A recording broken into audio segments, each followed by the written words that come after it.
just a beautiful voice. And yeah, their songs, they have some really sad, kind of genuine songs, you know. Yeah, there were a couple. Actually, now it's funny. I haven't thought about this in years. Yeah. But I'm getting flashes, like, because I remember maybe on that second album, there being a couple that I liked. But I remember my friend telling me on the school bus one day, because maybe I was talking about it, because I just was excited that we had CDs or whatever. But my buddy is like, I hate to break it to you, but the Rankin family sucks. Yeah, exactly. Ouch. Hiya, best buddies. How you been? How you doing? Just heard my voice. I don't know if it cracked. Maybe it cut out. Maybe it sounded like just a Zoom drop. That's all it was. My voice didn't crack. I'm well beyond that at this point. How you doing? Good to see you. I'm coming to you on the day of the quadrennial American Old Man Contest. I thought about calling it that, whether that was accurate, because you may recall the previous contest was not between two old men, but an old man won. So I think the description holds. What can I say? I'm talking to Loel Campbell this week of the band Wintersleep. He's played with Holy F, Cold Specs, a whole bunch of others. He's got a solo record coming out at some point. This is a Zoom exclusive. Have you seen Sassy Justice yet? Look it up on YouTube if you haven't. Highly recommended. What else can we say? This is quite a long episode, so I'm not going to really bore you too much with my monologue. I got a song coming out, I think, this Friday. We'll see how it goes. Something that's been on my mind a lot lately is just the phenomenon of the Trump voter and how kind of divided we all are. You know, last time around, I thought, like, anybody who voted for that dude was being taken advantage of, tricked, and, you know, they would come to regret it. And I think that some people have, but I think there's also a lot of people who haven't. So, you know, it's easy to write people off, and I think that our current situation is a symptom of that, and we shouldn't do it. We should take an interest in each other, listen to each other, care about each other, not become so attached to our side of a story, our own narrative, because we just end up retreating into our own kind of fears and ignorance and prejudices, and that is the real effing enemy, as Chris Hanna of Propagandy once opined. That's all I have to say about that. If you're in Canada, you can't vote. If you're listening to this in the U.S. today, I hope you're on your way to the polls or you've already voted. If you're elsewhere in the world, I'm sure you will join me in what may be a long week. So here's 2.5 hours of music talk to keep you company during that long week. And I think I'm going to put this song out on Friday. It kind of depends. It's sort of a somber track. Not exactly, but it's like kind of on the sad side of things, for sure. But, you know, we're finding redemption. My solo project, the Sunny Side Uppers, we're all about looking for that silver lining.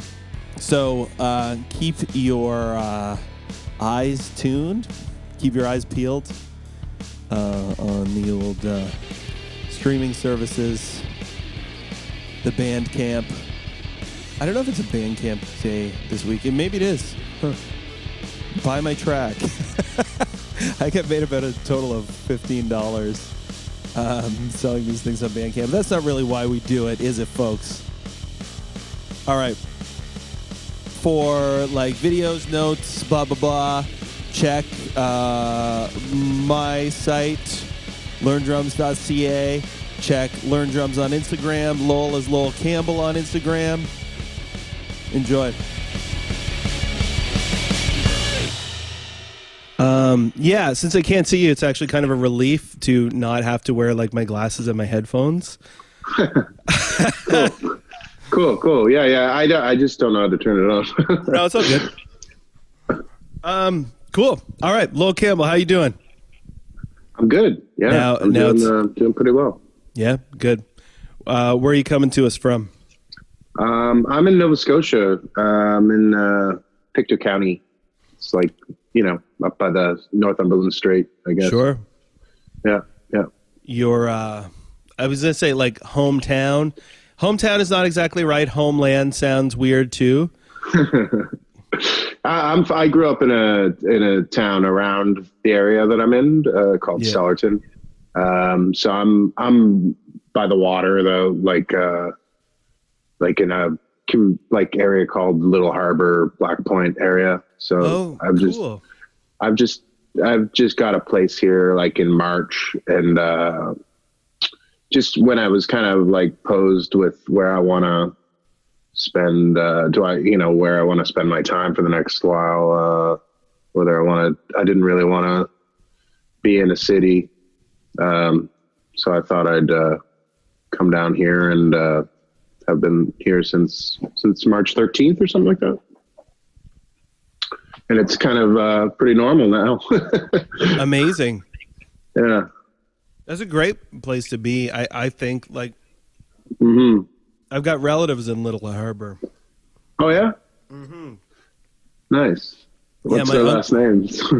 Brown. Oh, okay, yeah. There are a lot of us, and my uncle, I don't know if he still does, but they ran a B&B. They had some cottages. Oh yeah? Yeah. Okay. Yeah. There's a couple spots. I mean, I can kind of like recall them all on one hand, in Little Harbor. So it would just be a matter of identifying them. Yeah, these guys, I haven't been there in years, but I know they had an outdoor pool, and that was like really exciting. Yeah, I know. That narrows it down more. Yeah.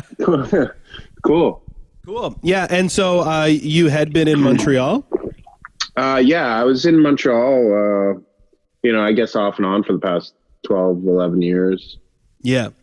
Yeah, my three brothers live there right now, and it's like, you do not want to be there right now. No, not at all. Yeah, I mean, I was kind of like, I was only there like a couple weeks, even the year, kind of leading up to this, like, I was only there kind of a couple of weeks here and there. I just had nothing really kind of drawing me back anymore. We had a studio there and stuff, and I just recently kind of let go of everything there, because I don't know when I don't know if I really wanted to go back there to begin with. And, I don't know when it's going to actually feel okay to be back there, but sure. Yeah. So yeah, kind of an end of an era there for sure. Wild. So when you say let go, like, do you mean you're selling off gear and stuff? No gear. It's just the space. Right. I was the studio there that we've been in for years. It was kind of handed down from, it's just always been passed along to different groups. So I just kind of handed it off to some people that I was renting to, just because it's such a drag to kind of like manage that place from out here. It's like, it's just, we weren't using it as much anymore. So just felt the right time to kind of like hand it on. I can go there and use it whenever I want, but yeah, it was time to kind of move on from it. Sure. Yeah, to be running it from a distance, that is a drag. Yeah, just when you can't really use it. I went to Montreal about halfway through September. It was the first time I've been there since February, and I drove up and just grabbed some more equipment and came right back. It was a very short trip. Like, I figured I didn't really want to go up there during summer because I knew it was like relatively safe and all, but I didn't really want to have to come back in quarantine in the thick of the dog days of summer, Totally. So I really kind of planned it quite well, because when I got back and while I was still in quarantine here, self-isolating, you know, kind of everything spiked up there again. So I was very fortunate to kind of like grab my essentials from there at that time. Yeah, good for you. And also, like, if you've got a quarantine, being, you know, in a place by the water with a bunch of gear that you haven't had around in a little while is not a bad situation. Yeah, it went by really quickly. It was, it's fine. I'm just so used to being down here now, you know, it's just, just normal to me now. So let's go back to the beginning a little bit, if you don't mind.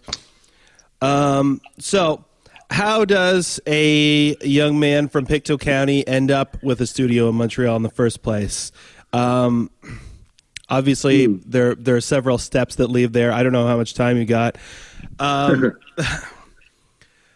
so the question that I've been starting these shows off with, and for full disclosure, it's like through really ripping off Mark Maron.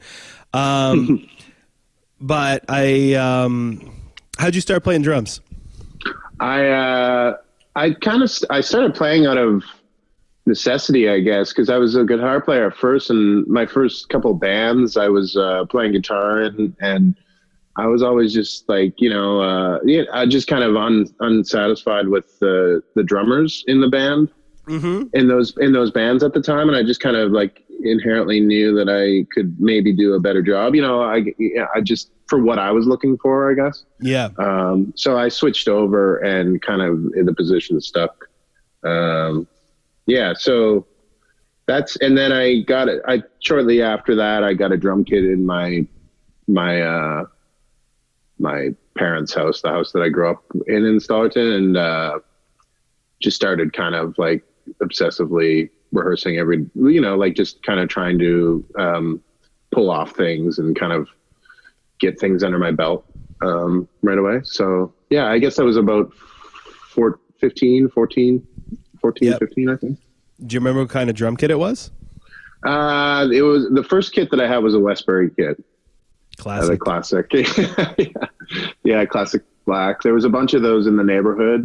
Like a few other people that I knew were drummers, and the kind of the nicest kit in the neighborhood was like a Pearl Export, which ended up being my second drum kit that I had for a number of years. Yeah. So yeah, that's, I guess, 14. Yeah.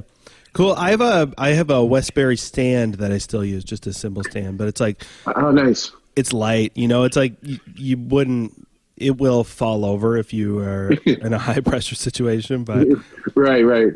Yeah. I have I still have some artifacts from those original kits in my mother's basement. Kind of funny to for those to pop up every once in a while. Yeah. Indeed. It's funny that you mentioned, it's like, it makes me think of a couple things. Like I can remember, and maybe it's a type of thing. Like, so the people that you would have been playing in early bands with, where you were kind of frustrated, are they still playing music now? One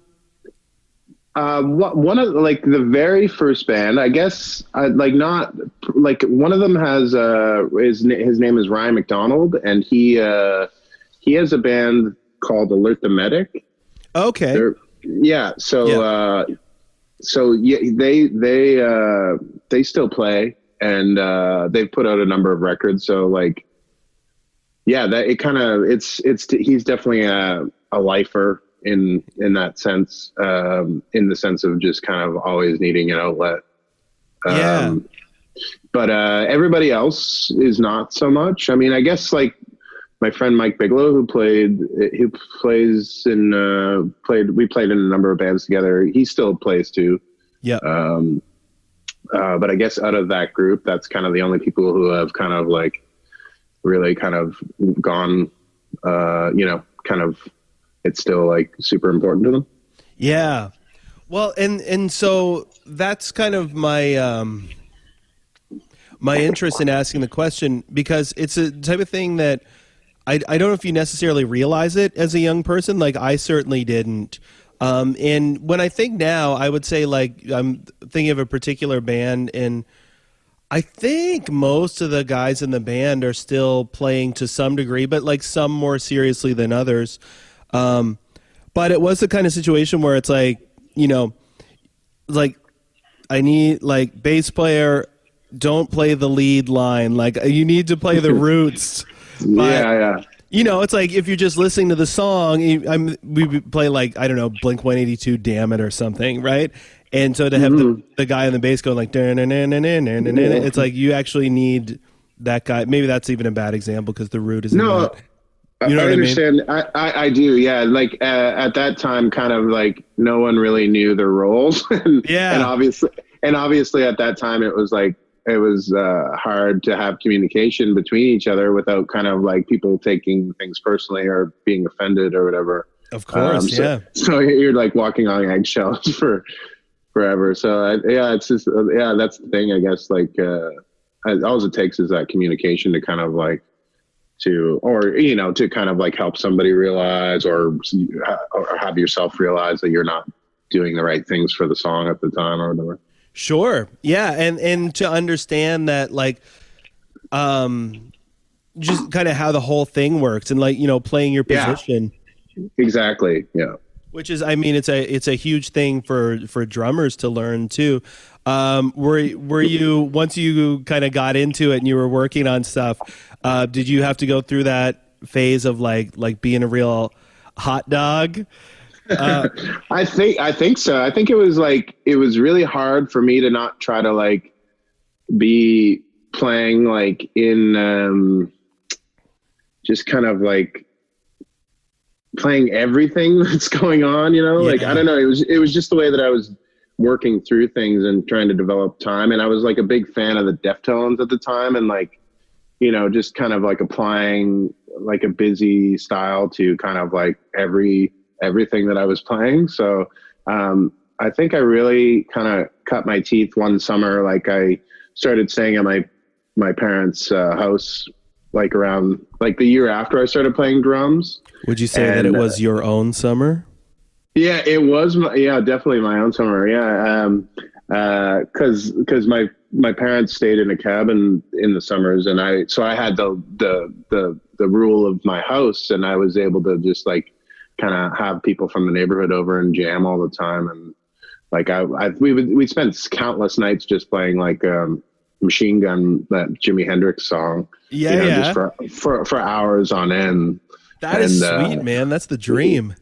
Yeah, exactly. So I think I got some discipline in there, and there was a lot of kind of like more. It was cool at the time in the neighborhood. There was a lot of people to learn from. Yeah. So. I think that's important. That's a big part of it. Oh yeah, for sure. I mean, yeah, you're definitely a product of your environment, right? Yeah. Yeah, and I know, like, certainly for myself, like, a big, so I was talking to somebody about this, I guess yesterday, but it's like, I only ever want to be a little bit better than I am. So to have other people around who know more or are better, is like, it's the best, maybe the only motivation that works for me.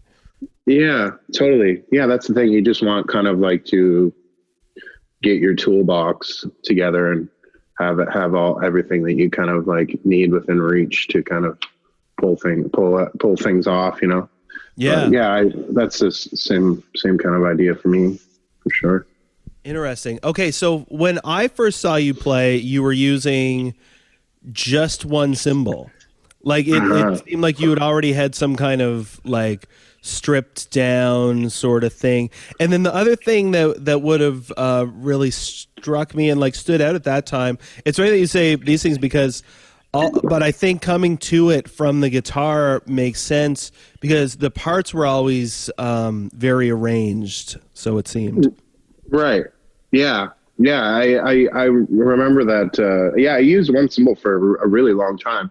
It was a really diverse cymbal. It was a cymbal that I got from my high school here somehow. It was like a huge 24-inch cymbal, but it had like, you could like wash on the side of it and had like a nice definition if you were just sticking in, and it had a nice bell on it too. So you could kind of like get away with everything. And also like, I just couldn't afford any others.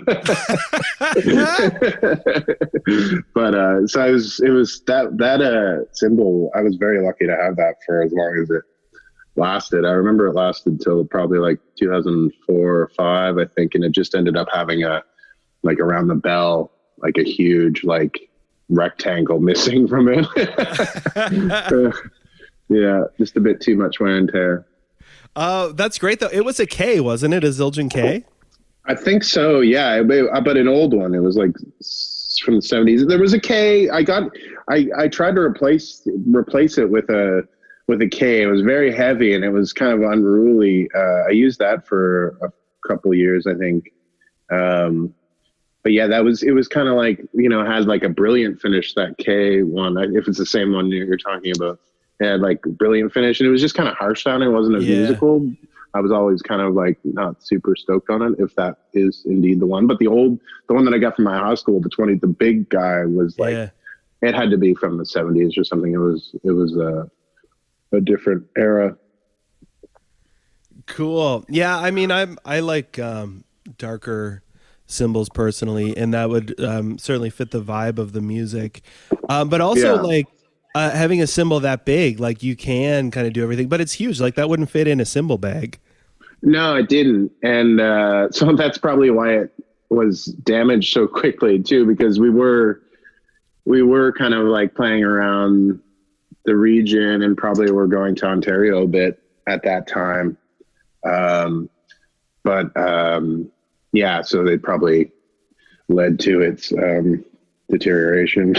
Sure. For sure. Just getting like shoved underneath the kick drum or something like that. Oh, no kidding. Yeah. Or anywhere, because they're not flat, but they're almost flat. So like, yeah, just not quite enough to fit in.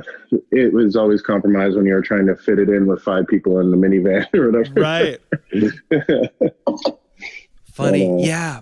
I've got a set of old, there's old Zildjian, I got to remember to talk into the mic, old Zildjian hi-hats. They're like, they have a stamp. I think they're A's, but they're old. They have like just a stamp on them. There's no, the ink is worn off, or if it was ever there. But I cracked them like all around the bell, like probably a semicircle around the bell of one of them, just playing in punk bands. And it's such a bummer. It sounds so good. I know. I know. It's kind of one of those things. It's just you're just using, it's just all you have at the time. Yeah. But like in retrospect, obviously, I wish I had that cymbal still, because it sounded great, but it was just like, I don't know. It's just one of those things where you're just kind of like on a trajectory where you have to figure things out, and it's just kind of like, it's collateral damage, Yeah. You just kind of have to accept it. But. Totally. Okay, so you grew up, started playing music in Stellarton. When and why did you move to Halifax? Was it for music, or was it for other things? I definitely wanted to like move to Halifax and start keep playing in bands. Because me and some friends, we had Contrived, which was a band that we had in Stellarton, and we all were kind of moving to the city at the same time. So we wanted to keep doing that. And I was in touch with Brian Borchard, who I played in a bunch of bands with, still do. He was leaving Halifax, but I was already in touch with Paul and Tim, who I ended up starting Wintersleep with shortly after moving to Halifax. So, I was definitely going there to kind of try to pursue more music stuff, to kind of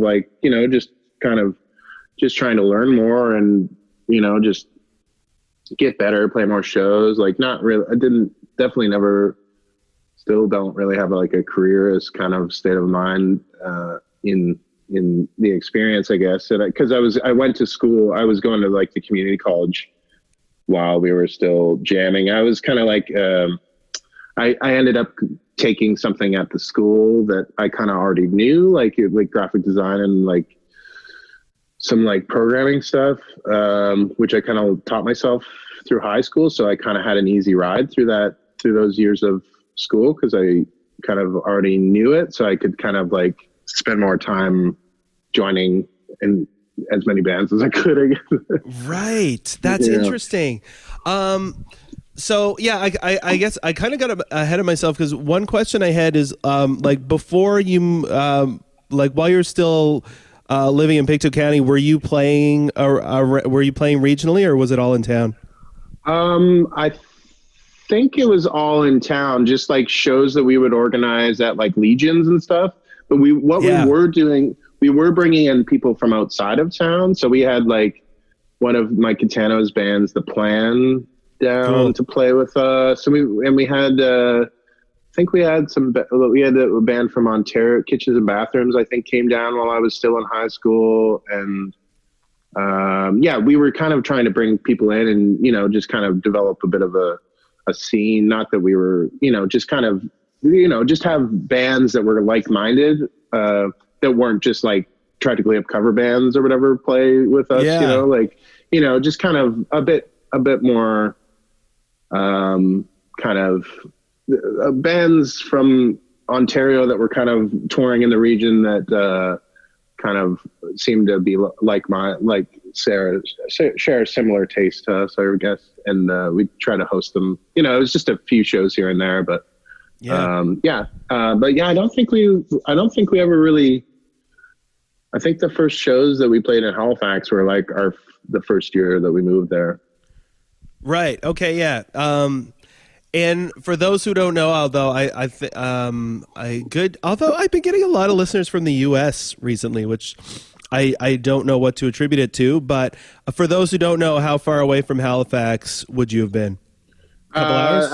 A couple hours. There was, in the summer leading up to moving to Halifax, we went to Yarmouth for the first time, and we played a show down there. So that was like a big deal because that was like, it's like from here to Yarmouth, it's like 5-6 hours, right? So that was, I think that was maybe the first show that we played outside of Stellarton, and it makes a lot of sense that it was in Yarmouth because we have such a strong connection to there with all the bands that, you know, that we've shared members with and stuff.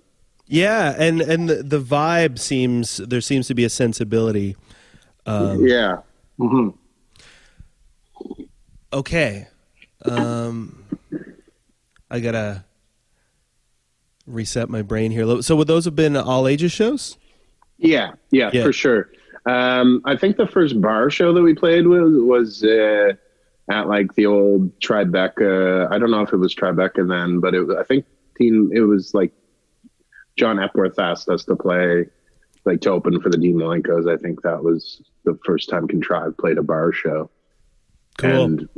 And like, I think some of the first shows that we played in Halifax were at that Ann Cafe. I don't know if you remember that. It was like kind of like a you know, not a licensed place. It was kind of like an art space. Sure. On Agricola, like underneath what is Lost and Found now, I think. I don't know if that's still neat. there. Yeah. Yeah, no, I didn't know about it, but there was like kind of a culture of that in the 90s, right? Which is before my time of living there, but certainly I guess I was aware of bands that came out of there even if I didn't go, like Cafe Olé and places like that. Yeah. Cool. So you were gigging around with Contrived. How did you say you played in a lot of band, and that certainly seemed to be my sense of the whole thing. Like, so I would say, I guess Contrived came first, but what came next? I think Wintersleep we would have started Wintersleep, like, or me and Paul would have started to get together like really like within the first couple months of me moving to Halifax. We were already demoing songs, or, you know, we just recording them, kind of putting them together. Right. And you were already recording stuff at that time? Yeah, I was I'd been recording stuff like bands locally in my basement, like in Stellarton.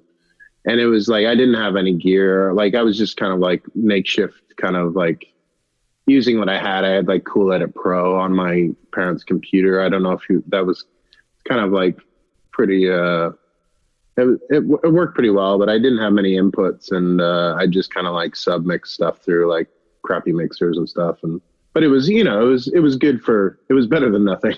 Sure. Yeah. And I mean, the alternatives at that time too would have been like 4-track or like blowing out the condenser mic on the boombox. Yeah, exactly. We definitely rented a number of 4-tracks that we did contrive stuff on, just to kind of like, I don't know, we thought it would sound better, but ultimately we didn't really have any outboard gear, and we just had no idea what we were doing really. So they sound okay, and they get things across in retrospect, but nothing sounds like super desirable right now. It's not something that you kind of like want to rehash, like how you got those tones, because it's like they're not great. Right. Well, but it also is, there's like, I feel like I know nothing about recording. I mean, I've done it, but I've not, and I can like use GarageBand on my own, but things like, compressors and EQs, yeah, I understand what they do individually, but to have a bunch of them going in a mix, it's still like a mystery to me. Yeah, I'm a very like slow learner, and I think it's only now kind of that I'm kind of becoming comfortable with like doing my own mixes on stuff and like feeling good about them, and that's like, and not handing them off to, not kind of having this premeditated idea that I'm going to like hand it off for somebody to finish. But so that's like something that I've been feeling good about lately. But good for you, man. It's taken a long time, because I don't know, I guess, I'm pretty hard on myself. Yeah, I can relate. And that also is like, I maybe it's like a regional thing. Yeah. But it also is maybe the era. Like, it's funny, I was talking to somebody here about he was saying kind of a different thing, but he had put together an all ages show at the skate park here in St. John a few years ago, but he had booked a bunch of punk bands to play, and the first band was playing, and then the skaters came up to him and like, how much more of this is there? And he's like, I don't know, man. I thought like skateboarding and punk rock is like, this is what it is all day, but they're all into hip hop. Right. But we were just kind of talking about how it's like, I love some of that music, but often the sensibility is different, where even when it comes from a different place, if it's like aspirational or whatever, but the music that I grew up with, certainly the vibe was like, the world sucks and so do I. Like, yeah. It's hard not to internalize that. Yeah, for sure. I mean, I was into Nirvana. That was like one of the first bands that I loved. So. Yeah. I mean, hard not to be when, they're like the most relevant thing and the biggest band in the world, but also like still, 30 whatever years later. Great. Yeah, exactly. Oh my God, absolutely. And I mean, I think shortly thereafter, because I did like a lot of hip hop stuff, and like I was like obsessed with that Dr. Dre record, Chronic 2001. Yeah. That was like, oh, I love that so much. I was obsessed with that for sure. But but for there was like a heavy saturation of Nirvana for a few years.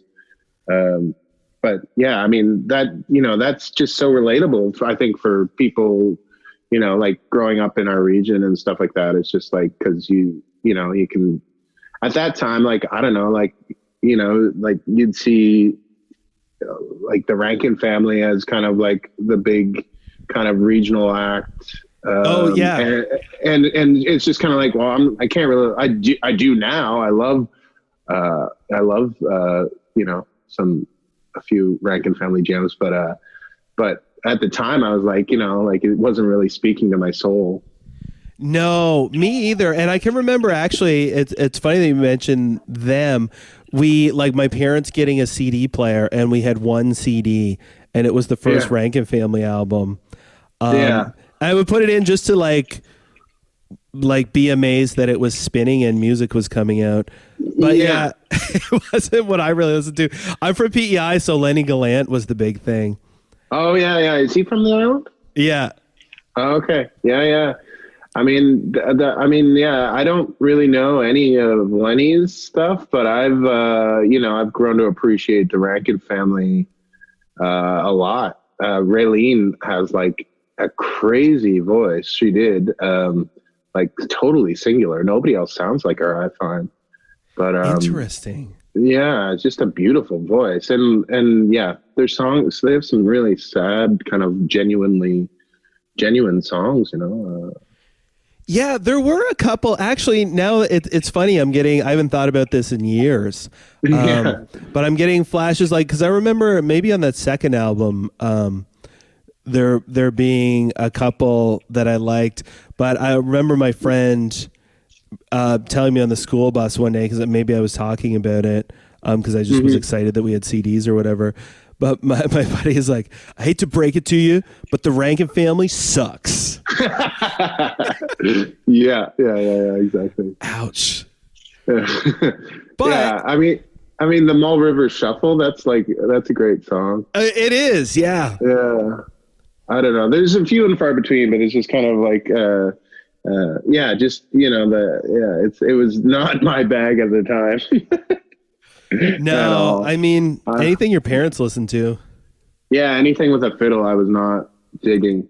Yeah, man. We had where I grew up. It was out in the country, but the next door neighbors, if you could call them that, would have like fiddle concerts in the summer, and I just always associated with. Whatever. I don't think I ever went to one, but it was always you could just hear it coming through the trees, or it's like you just associate it with being like at a Legion or something.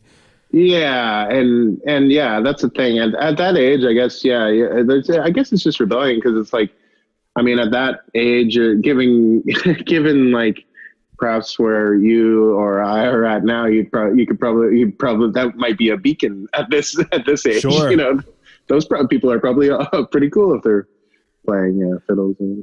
Oh yeah. Oh, totally. Yeah. I know. It made me wish that I don't know if they're even still around now, but it certainly makes me wish that I'd spent more time there. And I would say even with the your parents' music, one that I picked up semi recently, but I remember my mom had a cassette of Carole King Tapestry. And nice. she put it on though. And we were like, what is this? I was not into it. Yeah. I think it's funny. I was listening to, do you listen to that Trap Set podcast at all? I have, but not a lot. It's great. Yeah. I was listening to that, there was a Danny Carey, the drummer from Tool was on it. And, I think he was saying that he was like when he first moved to LA, he ended up playing with Carole King. Really? As one of his first gigs. Yeah. First paying gig. And his mom was stoked. I bet she was. Yeah.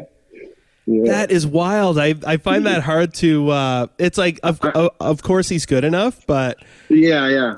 It's it's so weird to picture him playing anything simple is kind of outrageous to think about. Well, yeah, and the giant drum kit and the sacred geometry and all of it.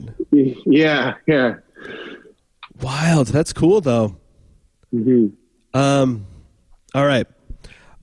So back on topic. So, Wintersleep formed. How did you and Paul get together? I had met Paul and Tim through Brian Orchard. He's from Yarmouth? Sorry to interrupt. He's from Yarmouth, yeah. And he was in a band called Burnt Black at the time, and I was already kind of helping out with the label Dependent Music, it was called. Well, so that's what I was going to... so Dependent already existed. Who started it? Brian did, in Yarmouth. And then I started, because I had the knowledge, I started kind of making...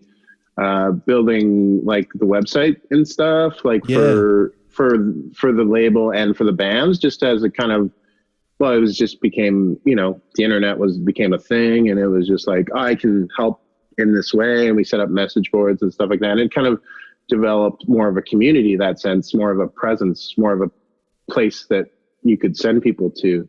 Yeah. But Brian started it in like 94.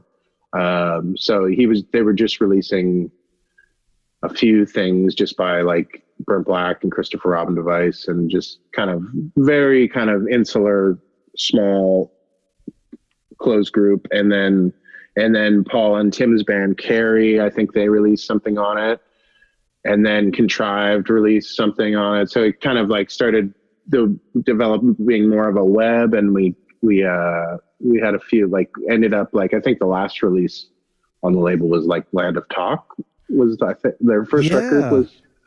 Yeah, and we ended up putting out like the first couple Wintersleep records to it. And anyway, so that's how I met Paul and Tim, is through, because whenever I was in Halifax to like buy records at HMV, Brian worked at HMV, so we'd always have long conversations. We would keep in touch on the phone too, and like have long conversations about music. And and then sure enough, I think I was like, these are the days of like ICQ and stuff like that. And and so I was like, I had like Tim on my ICQ, and we were constantly trading music back and forth, and just having just had like a friendship. We were kind of all just really ambitious about home recording, and just trying to come up with cool stuff.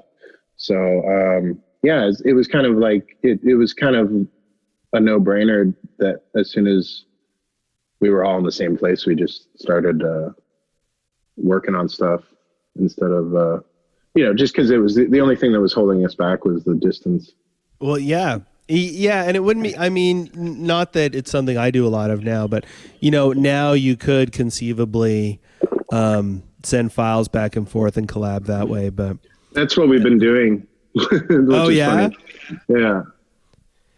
Yeah. That's what we've been doing, because Tim, for Wintersleep stuff, we've completed two new songs, and kind of, we have a bunch of songs kind of ready to go, but like we've kind of finished, like totally recorded, mixed too, and it's like Tim's out in Saskatoon now, so is he? So yeah. So I'm, I have my setup here, which I've invested a bunch of money in, more gear since this lockdown has happened, so I can kind of like achieve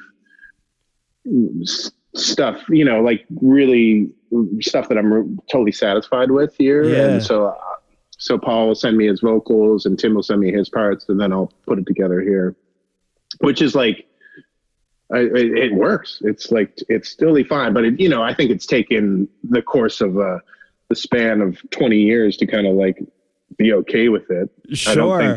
I don't think the quality would be, as good, having not kind of lived a life, I guess, in studios and stuff like that, and knowing, just picking up knowledge from producers and stuff like that. So I think we're able to actually do it now.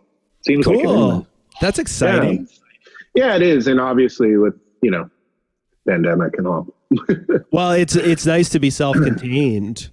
Yeah, no, it's great. I mean, I love it, because I can, I don't know. It's one thing. I love working in groups with people, because, you can kind of shuffle through all these micro decisions so quickly, and kind of peel the onion layers off so quickly. But when you're on your own, you can kind of like get stuck on different things. But with the communication through, having a phone call or whatever, you can kind of get there. And also you can kind of wait and, not force things, it's kind of like, you can kind of be totally, feel totally kind of, satisfied with what you've put down, or you can always go back and change it. Obviously you don't want to beat it to death, but I think we all have, a good, kind of, meter for whether it's still good or not, I guess.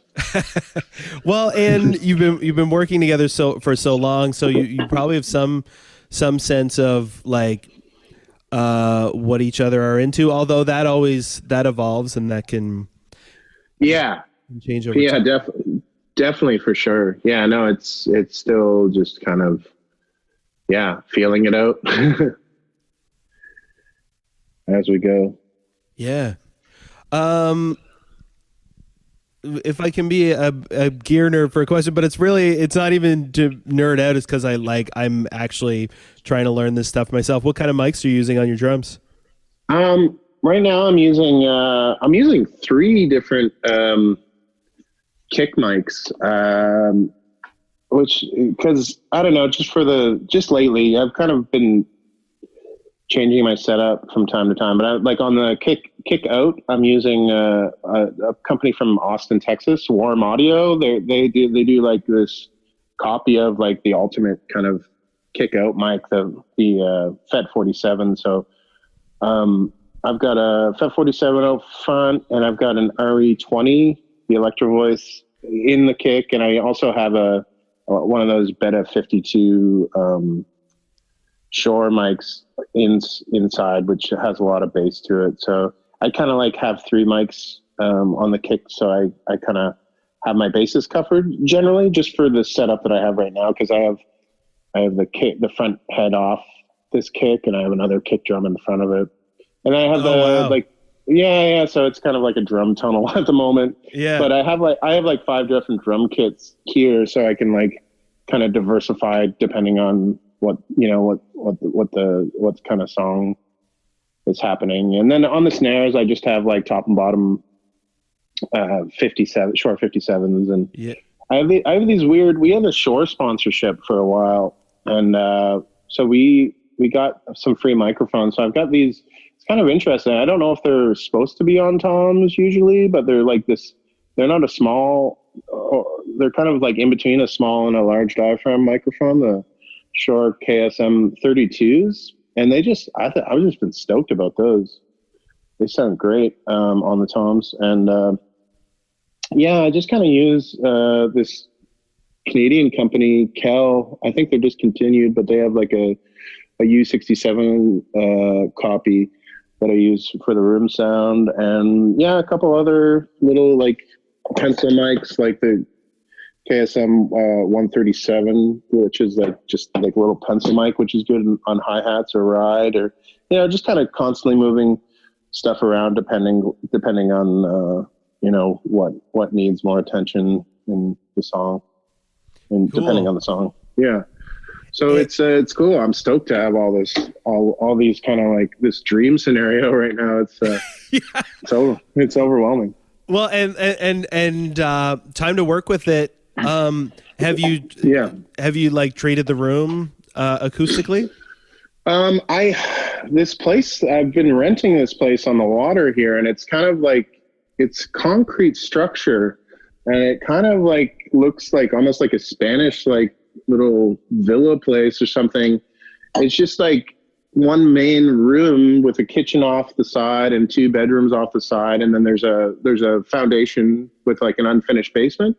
Yeah. So upstairs, the way that the roof is in the place, it's like slant, like very kind of probably like a foot between each kind of cross beam, yeah, all through the roof of the entire upstairs.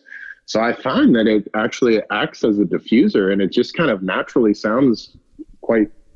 I've just been pretty satisfied with the way the room sounds. It's like seems pretty just honest, and like I don't like if I take a mix into the car or something. It just kind of like is doing what I want it to do. Still, there is like a big, like on the front of it, there's like the whole front is all glass. So I was like, I'm probably getting a bit of like too much top end sometimes, but it like where the drums are, it's like, it's kind of in the back of the space. So it seems to be functioning well for now. So it's manageable. Yeah. That's sure, amazing, yeah. man. Yeah, totally. Yeah. It's really, really, really seems kind of, there's like a bit of serendipity to it all. Well, and also in describing it, it sounds like you then, so like when you're tracking, you're sitting at the back and you're looking out this glass wall. Exactly. Yeah. Yes. Yeah. So I'm looking at this bay, like, basically looking at the ocean. Amazing. Yeah, it's crazy. So that's really kind of eased the pain of, it's actually kind of like, I'm kind of like, why didn't I do this 10 years ago? Sure. Because that's the thing. I'm like living and creating in this space. And it's like in Montreal, I had a really nice apartment and stuff. And like but the studio is like sharing with people. And it's kind of like such a drag to be sharing with people, because you can't like leave your stuff set up sometimes. And it just kind of like, it's just nice to be like, the drums are just mic'd up all the time. So I can it's just, everything's ready to go at any moment. So it's, that's the thing. It's like, it's not like you're motivated all the time, but once you are, at least you don't have to like set everything up from scratch or whatever. It's such a buzzkill having to do that. It's like, it sucks. Yeah. But by the time you get set up, you're like, oh yeah, well, why did I want to do this? Like, yeah. What was I trying to achieve? So yeah, it's nice to just kind of break down those things that can get lost, just to eliminate those distractions.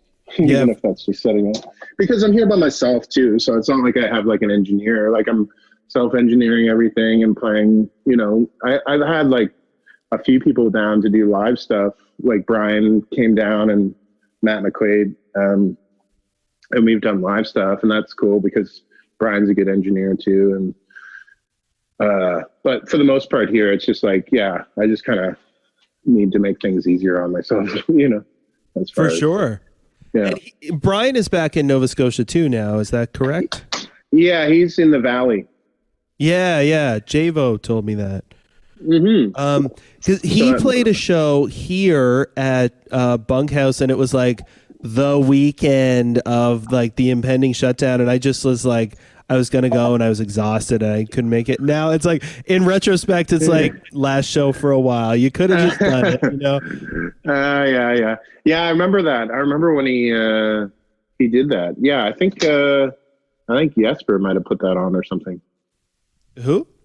A guy. He lives around there. He's from Denmark originally, but he lives around St. John now. His friend Jesper. I think he works in music. Oh, cool. But he's a cool dude. And hopefully there'll be more of that. I mean, I actually just played some shows last week. And it was so strange.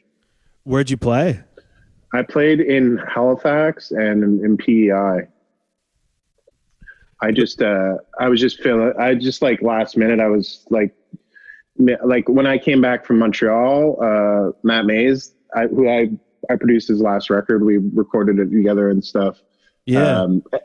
So we're buds, and he was coming down to quarantine, and we were planning on quarantining together, but it didn't work out. But nonetheless, we were in conversation the whole time, and he was. I think he came down for like a Keith show, like a band show, and then he was doing a few kind of like stripped down shows after. So we just ended up at the last minute deciding that I'd come and just kind of like, we'd hang out and I'd play. But it was just like so strange in PEI, especially to be playing.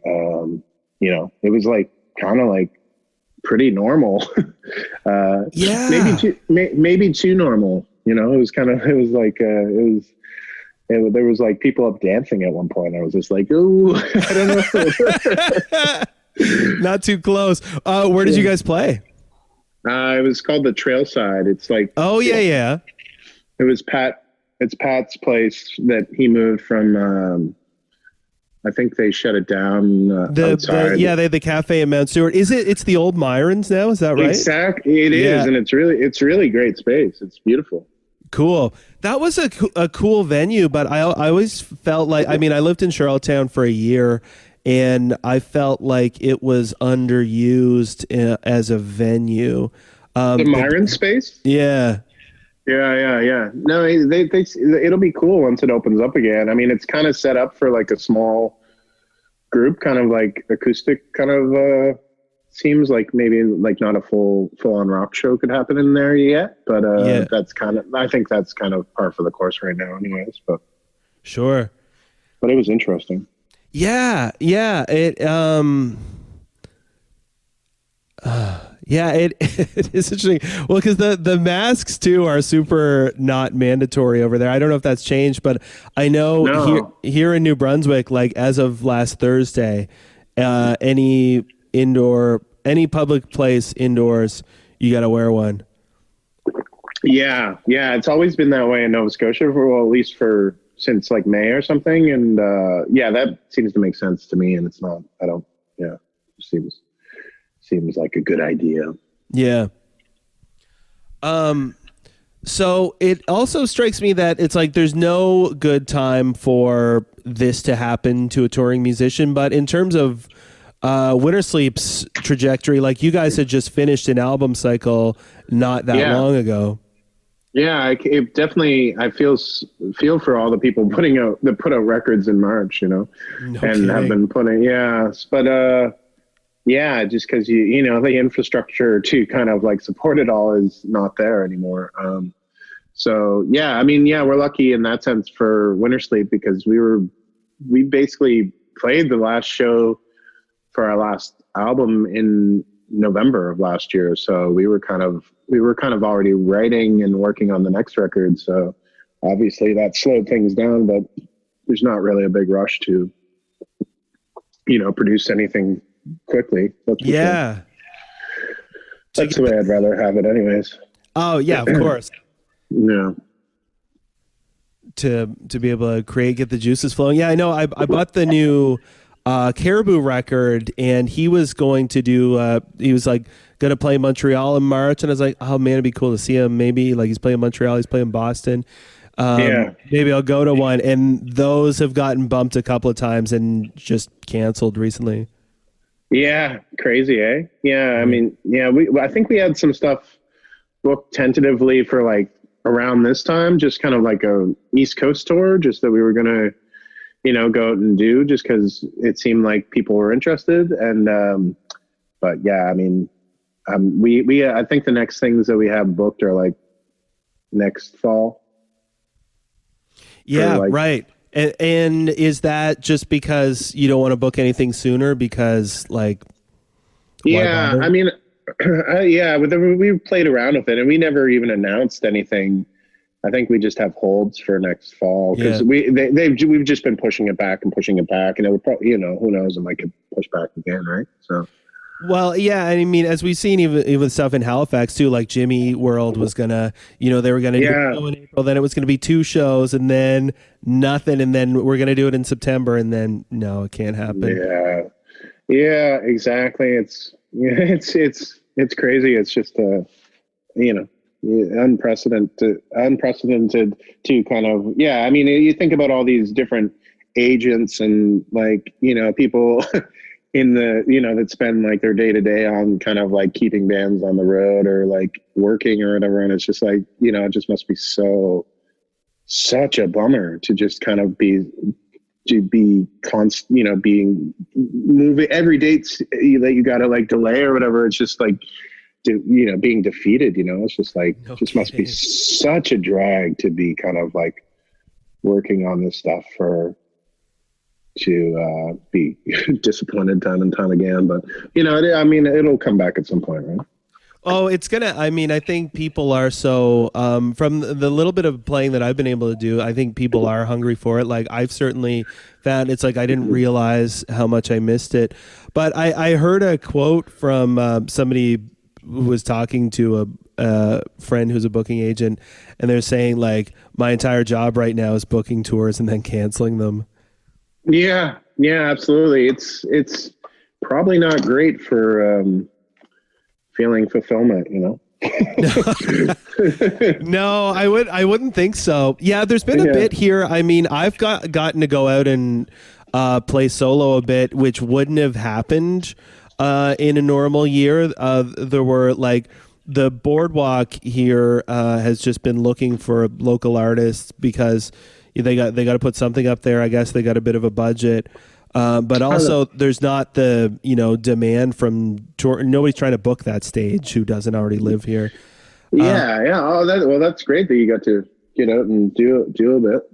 Yeah. I mean, I played it 4 times on my own and once with a band. No way. Yeah. Over the summer. Yeah. Oh, that's fantastic. Yeah, I mean, wouldn't have happened in a normal year. And also the Imperial Theater here. They have you ever been there? I don't think I have. It's cool. It's a beautiful old theater. It's like 850 cap, built in 1913. So it's got like, I think it's like fake stone or whatever, but it's quite ornate. And they've got, very modern, backstage, or, I don't know what the terms are because it's not really my world, but anyway, they're a nonprofit and their crew is all unionized. So they both they still got to work, and they have a mandate to serve the community. So what they've done all summer was they called it the Incubator Project, where you could book a 4-hour slot on their stage just for whatever you want to do. Oh, nice. Yeah, so that was really cool too. I've gotten to do that a couple of times, which again, it's like if you wanted to rent the place, it's minimum $2,000 for the day. But you're able to get in there and have the experience on the stage and kind of use it for whatever you want. Yeah, I mean, so we recorded both times. I did it the record you. It's a live recording, but people have shot video there. Nice. For me to just like get out and run stuff on the stage was pretty cool. And perhaps collect some like a video or content or for whatever. Exactly. That's a really great thing to have for the community. I've seen there's a project that I follow in Detroit. It's like a community center based around this. It's like publicly funded place just by donations that keep it running, and it's amazing. Like it's just like kind of there's been so many artists that have come out of it from that community, with kind of doing all the recordings there and coming out of there with videos and just like the whole thing. And it's a really great story and kind of empowering the communities. Cool. Be nice to see. I forget. I'll have to look it up later and send it to you. Cool. Yeah. Okay. I was going to write it down. I don't need to write it down. Yeah. But it is cool. I think it is like if there's a silver line. I mean, I'm obviously very lucky to be able to say any of this stuff. But if there is a silver line to all of this, I think it has been in the kind of community development sense where people, you got to slow down, you got to work together. Yeah. Peace and love, etc. 100%, for sure. Yeah. Yeah. So, speaking of drummers doing solo stuff, you've got a new solo record. Yeah, I haven't released it yet. I plan to as soon as possible, but I'm kind of like Life of Pabloing it. I keep adding on stuff and retweaking stuff, but it's pretty close. It's pretty close. I released one song so far. Yeah. So yeah, I reckon I'll at least have that like totally finished within the next few weeks, and then kind of hopefully shift gears into like planning on how to share it.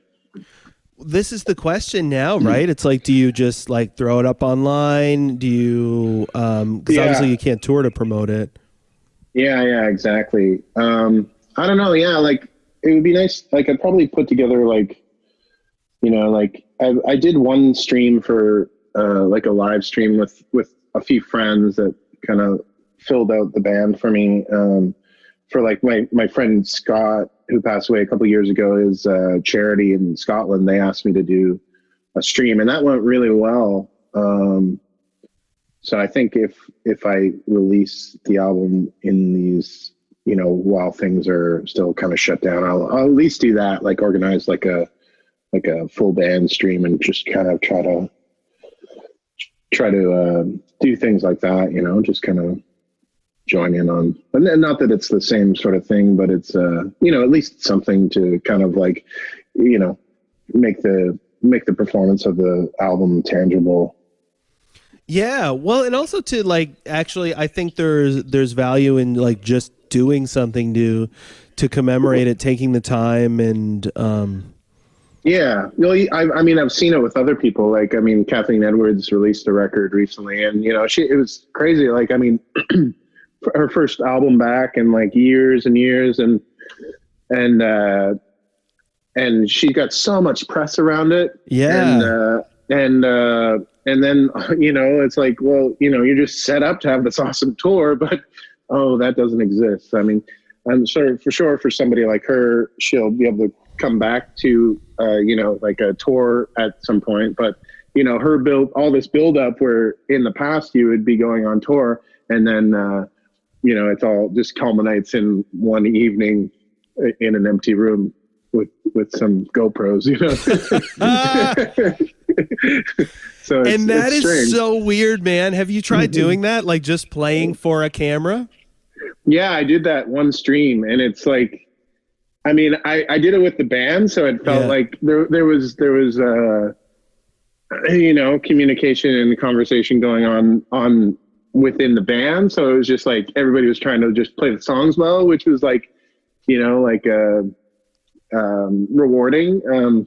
But yeah, it's just kind of like once you finish, it's just like, you know, strange. It's just like, nobody's there. Yeah.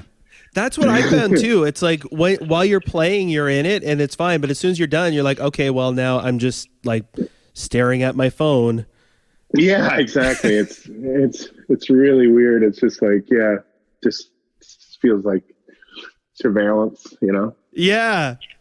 Well, yeah. And just like, well, it's not a show anymore. I know I had we did, somebody put together a benefit show for Taco Pica here, which restaurant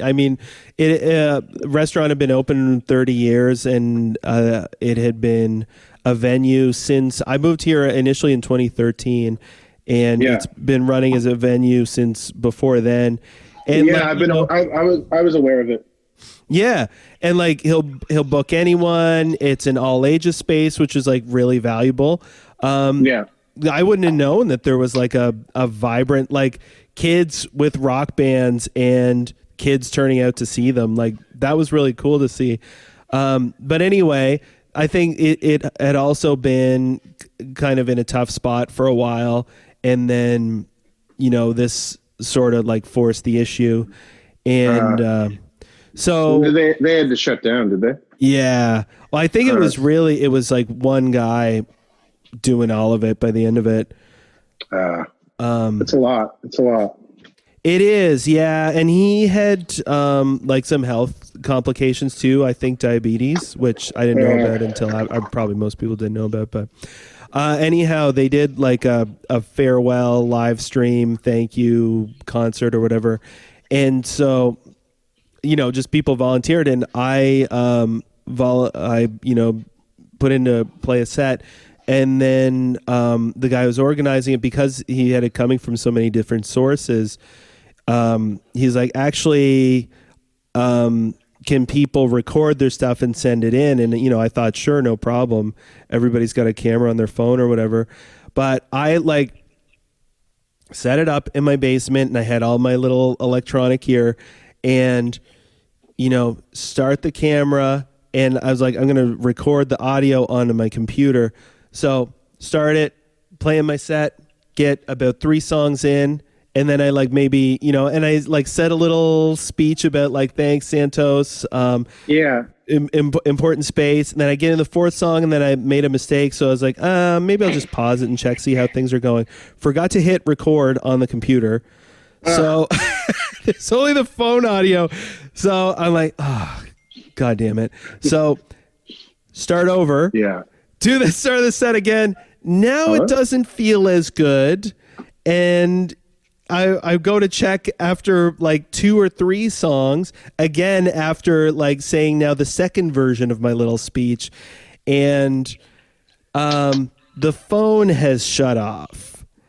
And it's like, I mean, it's my own fault for not clearing off my hard drive. I thought I, was connected to iCloud and it wouldn't be an issue. But it was so irritating. And I wound up playing on the deck. I had some friends who were photographers and they filmed it, and it was like way better because I actually like had an audience and it was fun and it felt like a real thing, as opposed to like playing in my basement for my phone. But yeah. It was so weird. Yeah, I know. It's funny. As soon as you started talking to that, it was kind of like technology was getting angry with us, and it kind of like my connection here got a bit fragmented, and it was just like, can't we? Yeah, it'll be nice to get back to some not having to worry about that collection, to capturing it or whatever. Yeah, no kidding. And like, I'm also grateful for technology. I wouldn't be doing this right now if not for it. Yeah, absolutely. So, on that note, because we sort of skipped from here, followed the shiny object. So Wintersleep began as a recording project. Is that right? Yeah. Essentially, yeah. That's how it started. Just kind of fleshing out some stuff that Paul had. Yeah, and you were. So I guess I had a question that preceded that. Was you said Dependent started in like 1994, and Brian had started it. Why did he bother starting a label? I think it was just like I think he identified with other labels in the States, like I don't know, like K Records or even like Sub Pop. At the time, with that kind of having kind of no real kind of business sense or whatever. It was just kind of a way to kind of group together, like a scene or friends, just kind of to kind of shine, to kind of share interest, or, if yeah. It's kind of like a gathering place. Cause like if somebody bought the Burnt Black record, then you see the Dependent logo on the back. At that time, there would be no website, but you could, if you were in like, I guess like the record store in Yarmouth or wherever in New Glasgow or whatever, you would go in there and you would pick up the Burnt Black. And maybe it's a long shot, but it was a bit of kind of like a bit of a thread between all those friend bands, Yeah. And so would they have been, would they have been a label in that they had, you hate to use the word brand, but they had an identity and put their logo on stuff, or were they like acting as a distributor and that sort of thing? There was no distribution. It was just all like everything was just in stores through consignment in those days. Like it was just totally like a fictitious thing, like just kind of like something, just something like Field of Dreams kind of vibe, because it didn't, it was like, it was not until like 2003 or something, 2004 that we got like distribution through outside. So before then it was, just kind of taking our records around to and trying to put them on consignment and stuff. Yeah. Funny. Yeah. I had some friends from Cape Breton who had a similar kind of thing going, which was like, if we're just ourselves on our own, people don't pay that much attention to us. But if we're the Campaign Records, then we seem a little bit more serious or whatever. Yeah. And it's just like it's just like a support group, basically, like for whatever it's worth, it's just like a little bit of a push to like finish a record or to release it or whatever, it's just a bit of camaraderie. I mean, really, that's the main basis of it, I think. Just kind of, just support, and then obviously down the road that changes. Yeah, sure. But, and for better or worse. Yeah. And and sometimes for both. So, okay. So, you, connected with Tim and Paul as, kind of an outgrowth of that, if I'm following. Yeah. That's how we all met. We all met through Brian and, dependent, like that kind of group, because I was always a supporter of that stuff. And it just kind of like, like I became friends with Brian, and that just the music and everything just really made sense to me. It just kind of, it felt like I just cared about it, Yeah. Just all the music and all the bands. And then I felt like I was coming from a similar place. So, yeah. So yeah, we connected through that. Right. And so, to get back to my earlier question, which I interrupted, then the band started as a recording project, and you were the recording guy? Yeah. I was like kind of had a few things that just my setup that I had in Stellarton, I took to my apartment in Halifax. And like the first year that I was there, I was in Fenwick Towers, and I had enough stuff to kind of like record stuff decently well. And we got to use a couple of those things. But I quickly kind of like, when we started to play more shows and stuff like that, I wasn't able to like hold on to anything, like gear wise. So we just kind of started to going to local studios and stuff like that. What do you mean you weren't able to hold on to anything? Because I didn't after my second year of college, I basically didn't have an apartment for a few years, only started to tour and stuff. And right. Wasn't really able financially to like keep a computer. And this was before like MacBooks. Like I remember the first paying, like I did like a tour with Matt Mays back in like 2005. And that was like my first like paying thing. And I remember immediately with the money that I got from that, even though I was living at the Backpackers hostel on Gottingen there. I was living there. So I wasn't really paying rent with the situation that I had. So like I just bought a MacBook immediately, but it took me, it was such a slow process to kind of like get another kind of more modern recording rig together. Sure. Right. And then, so you wouldn't like, you wouldn't both be buying gear, but also like have a place to house them or whatever. Yeah, exactly. Yeah. That is a dedication though. I mean, I think,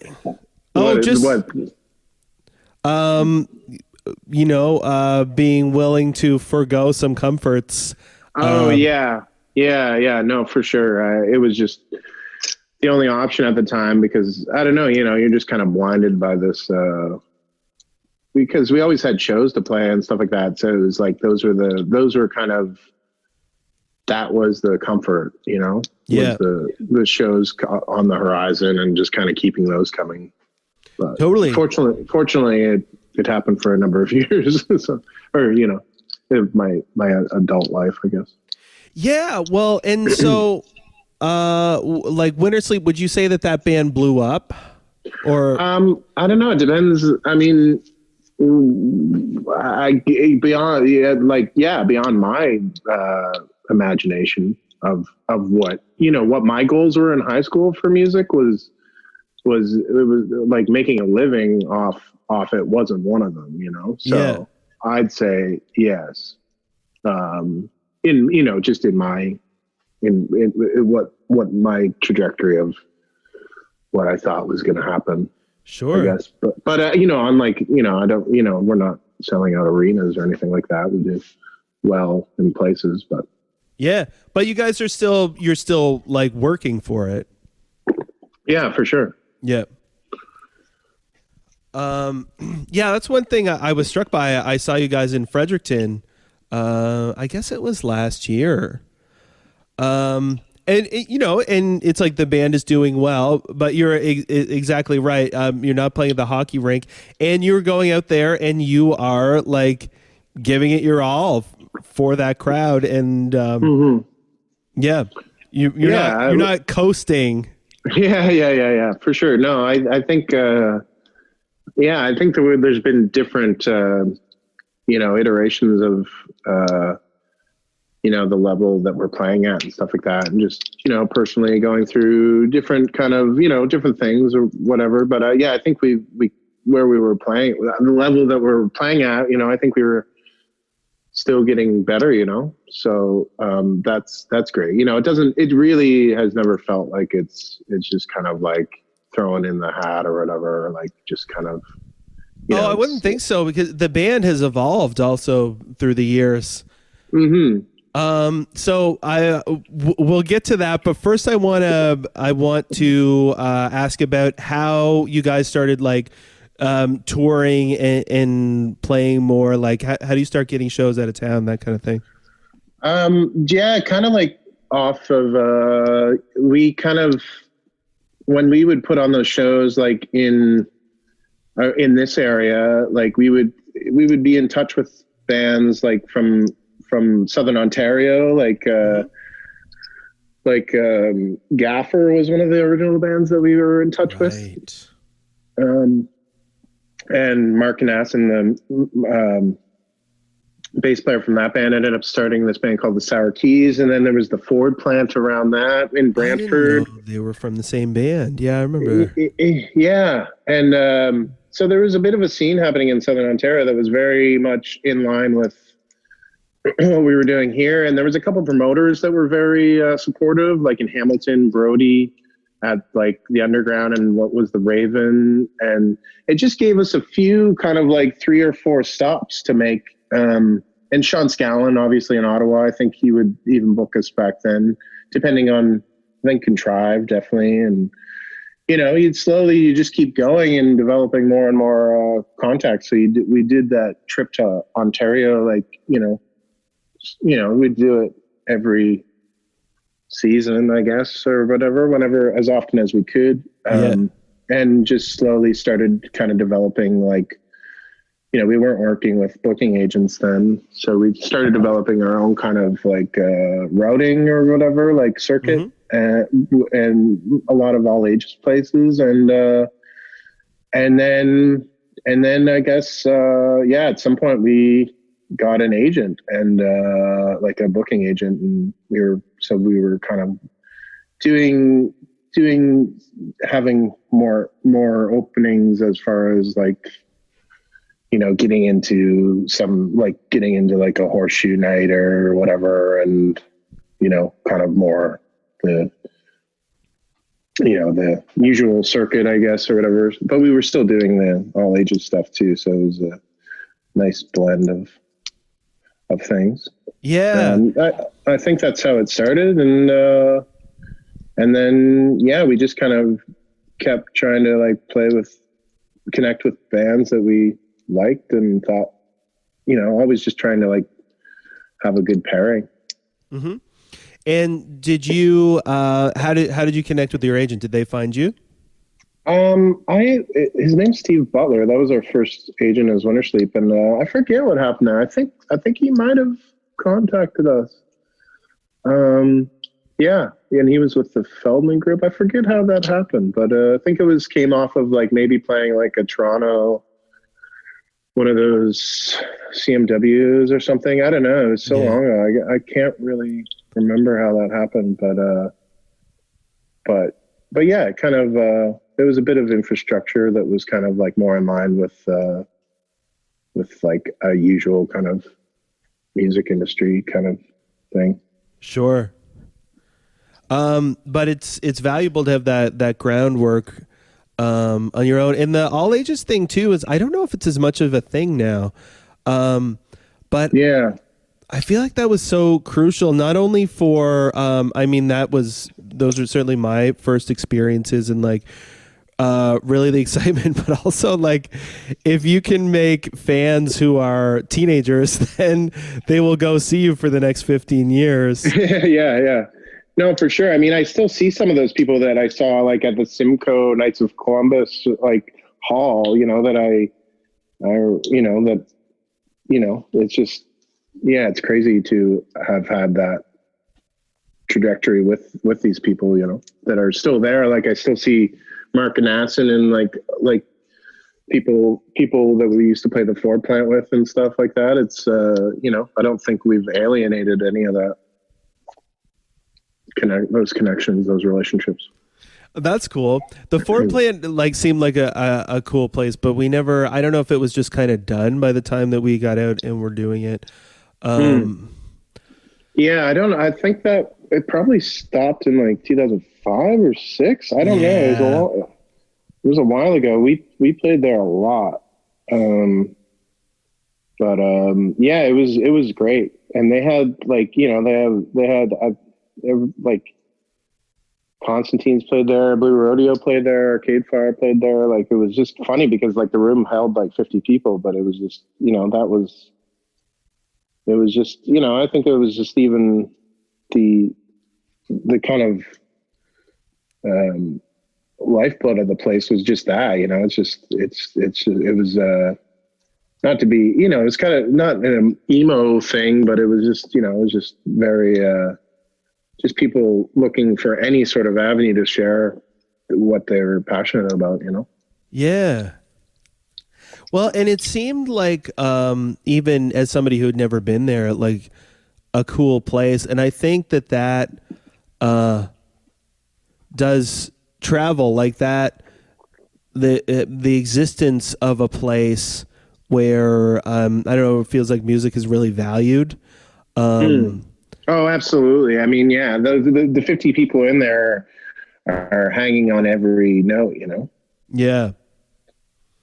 So valued. Yeah. It's not like, it's not like an experience where you're like in like, like opening for karaoke in a place, like which has happened and just like not one single person cares at all, just like, you're going into this nourishing kind of, where you're respected as much as anybody else that walks through the door. It's that is so special. Well, yeah, and I think it it impacts the show and like the experience of what music can be, because that's another thing that I kind of started to realize. I don't know, you come up through kind of different channels and have different experiences, but it's like music can be different things in different situations, and that's not necessarily a reflection of what it is. I guess it's just what people project onto it, but exactly. Yeah, no, it's interesting because I think it's just so nice to connect with people where it's like everything to them as it is to me, like it's and even the conversation we're having right now, it's just like, it's just finding, having those places along the way where you just know that you're going to be supported, and there's just like a mutual respect thing happening. But yeah, I mean, there's instances where it's like, it's just, where like even in this community that I'm in now, it's just like people just don't have the same relationship with music that I do. Some, obviously some people do, and I don't mean that as like an elitist way or something like that, or it's just they just don't value it as much. Well, and I think it's funny because like I think it's like you could take it as elitist, but also it's like I used to feel bad for people who didn't play music. And it took me maybe it's just like getting older as an adult and being like, wow, I'm 35 and still broke, huh? Like, people who don't play music, they're on their own path. They're fine. Yeah, no, absolutely. That's the thing. It's just, it's hard to imagine something that means so much to you and that makes, that is just so important in your happiness to, for somebody to to not relate that, or not be able to recognize that that's like just something that you have to do your whole life. And just it's the just most like, important thing in the world. Yeah. Yeah. It's like just therapeutic. It's just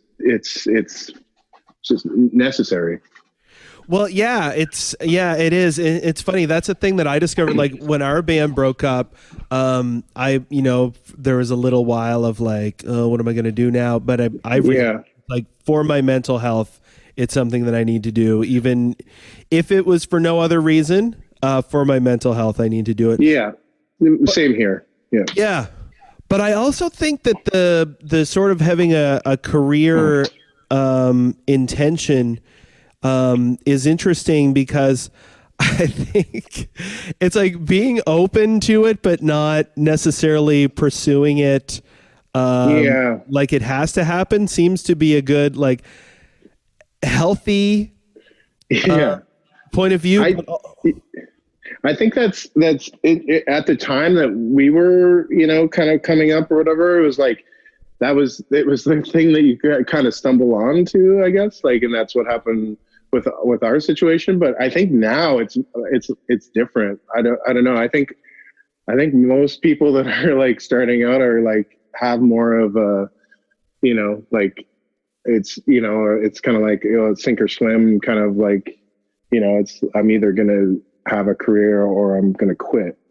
Yeah. I find that I see that a lot more now. It's just like, just the support for, like Nova Scotia music and stuff like that. It just seems a bit more of a collector for it's a good thing, I guess, but because obviously that works out for some people, but it's definitely a different now in our regions, I think.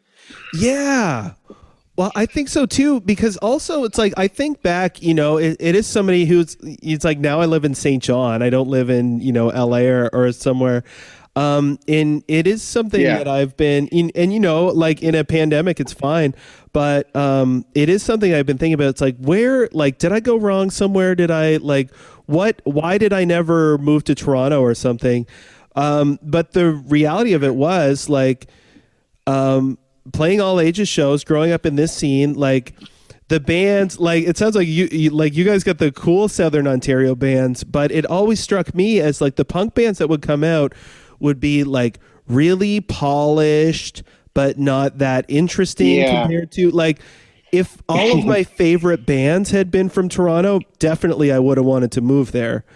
But I was interested in music that was being made on the East Coast, so it didn't ever seem like there was a reason to leave until you get to a point where like, I got to make money somehow.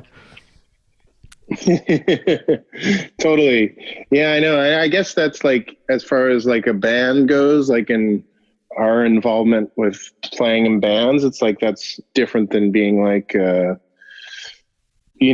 like going to LA and trying to be like a session drummer or get whatever gigs to kind of pay bills. It's like, it's because this is where our bands are from, and you want to see the things through and that. So it's why would why you just don't think about jumping ship in that sense, and it's obviously hard to corral everybody to make the same decisions as far as moving and stuff goes. But it's strange to me. It's strange to me that we ended up in Montreal for so long. Because I don't think there was any benefit of being there for what our band has achieved or whatever. Well, it's interesting. That's something I was going to ask, because it seems like at least geographically it would make sense in terms of touring. I guess, that was always something that I think geographically it was like definitely saved us money in the long run. Cheaper to fly out of closer to New York, closer to Toronto, So that was geographically it was a benefit for sure. Yeah. But I know, like, certainly with Glory, it was always like I think we all sort of assumed that there would come a time when there would be something that forced us to like uproot and, you know, move to a bigger city, but that event never happened. So we never, took that plunge. And, you know, there are, we were, you know, benefiting from Music Nova Scotia and those sorts of things. So then you also have an infrastructure, and we have relationships with things like Halifax Pop Explosion too. There are reasons to stick around. What prompted you guys to make the move? I think like at the time it was just Paul and Tim, their significant others at the time, were both living there, and they were living there, and I was kind of looking for a change at the time. So sure. I decided to just go try it out for a while, and I had a lot of good close friends in Montreal at the time. So yeah, it just kind of made sense. And Halifax was feeling a bit, just kind of a bit too small. A little small, a little familiar. Yeah. Yeah, I found that. Like, we moved to, I'd been in Halifax 6 or 7 years. We moved to St. John, and I was ready for change. Yeah, I was there for 7 years. Yeah. So yeah, it was just a bit too small to, you know, I don't know. And just the geographical stuff, it just kind of all made sense. But yeah, didn't think I'd stay in Montreal for as long as I did. Time went by pretty quick. Yeah. Well, it's like, as you know, it's something that I've thought about. Now I'm married now, and my wife doesn't speak French, so I do have 3 brothers who live there, and I probably would have moved there myself by now if not for this situation where she just doesn't think she could find a job, and you know, I can't really confirm or deny, but it's tough. There's that for sure. Yeah. But certainly for artists, like, cost of living is low. Oh yeah. Yeah. All these things. I benefited from living there for sure. Yeah. In that way, but I don't think in in saving money. But I don't think it opened any doors really. I mean, I did some cool stuff. I've done some cool stuff there, but I wasn't busy all the time, you know, but I mean, it did set me up to play with people in, you know, other bands and do the odd session here and there. And, I don't know, obviously, like, you know, random things here and there, but it's just not enough of a reason for you to stay there, I guess. For me, that's where I was at right. the time. You know, just, it made it a lot easier to leave. But, you know, like last year I got to do like a session with Jake Clemens, who's Clarence Clemens' nephew. He plays in the E Street Band, like Bruce's band. So it's like, you know, just like stuff like that, you know, like that wouldn't happen in Pictou County. No, definitely. But it's okay. Like, I mean, ultimately, I get the most fulfillment out of doing things creating things by myself. You know, it's just, I like doing session stuff and playing with other people when I can, but it's just, I need to feel more connected to the music for me to feel kind of happy, I guess. Yeah, that's something I've realized too. It's like, it's cool to, you know, it's always fun to play live no matter what it is. Almost always. But yeah, I agree. I've in order for it to be worthwhile, because that is the flip side of it, is if I thought, you know, like, do I wish I was in a city somewhere trying to be a session guy? Like, not really. Yeah, exactly. Yeah, it's interesting. So yeah, it's been good to kind of realize that, because you living in Montreal since living in Halifax, you know, and kind of not having any other kind of living experience outside of that since you know, having developed a, you know, band and kind of a, well, you know, living, I guess, out of music. It's like interesting to kind of that it took like a pandemic for me to kind of like come live in the sticks and be happier than I've ever been in my life, you know? Oh, good for you, man. Yeah. So yeah, no, it's cool. And, you know, we'll see like when things kind of go back to normal a bit. But yeah, right now it's just perfect. That's amazing. Yeah. Oh, I just heard myself. Yeah, that's so nice. It's surprising to me that that you would say that it being in Montreal didn't have a career benefit, because I always just assume that like once you're in a place like that, just like things just happen, you know? Yeah, no, totally. But I mean, I don't know. Yeah, it was pretty, you know, did a lot of cool things, saw a lot of great shows, met a lot of cool people and blah, blah, blah. But yeah, I think the brass tacks of it is, it's just, you're better served just kind of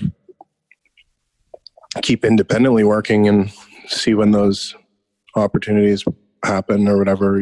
I think at this point, I'm not far away from an airport, so I think anyone that's truly wants to get me to work with them or vice versa, it's not impossible by any means.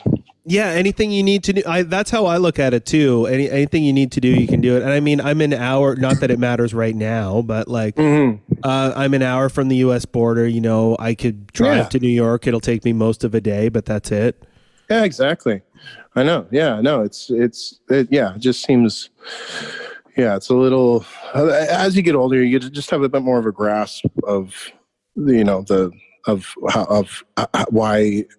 the logistics of things happening, things that you want to happen. And it's just, you just don't have to like go, sit down beside it and wait. Yeah. Well, because also just the nature of working in the music industry too, the fact that it is so like fickle and unstable and whatever. Totally. It's like you don't want to be at the mercy of like whatever's around or whoever's around. Yeah, no, exactly. It's better to just kind of take the reins. For sure. Yeah. All right. Where's my little list here? I think the one other thing that I wanted to cover is your role as a producer. Mm-hmm. How'd you get into doing that? Was it in producing your own band? And part of the reason, it's like I'm going to ask 3 or 4 questions here. But what I found interesting was I heard did you produce an Adam Baldwin track? Yeah, well, we worked on a track. It was a track for Tom Petty tribute that came out. And I think I did one other one with him in the past couple of years. Yeah, because as I recall, I heard it on the radio. Okay. And I think it might have been on Q104 or something, and he introduced it and said that you had produced it.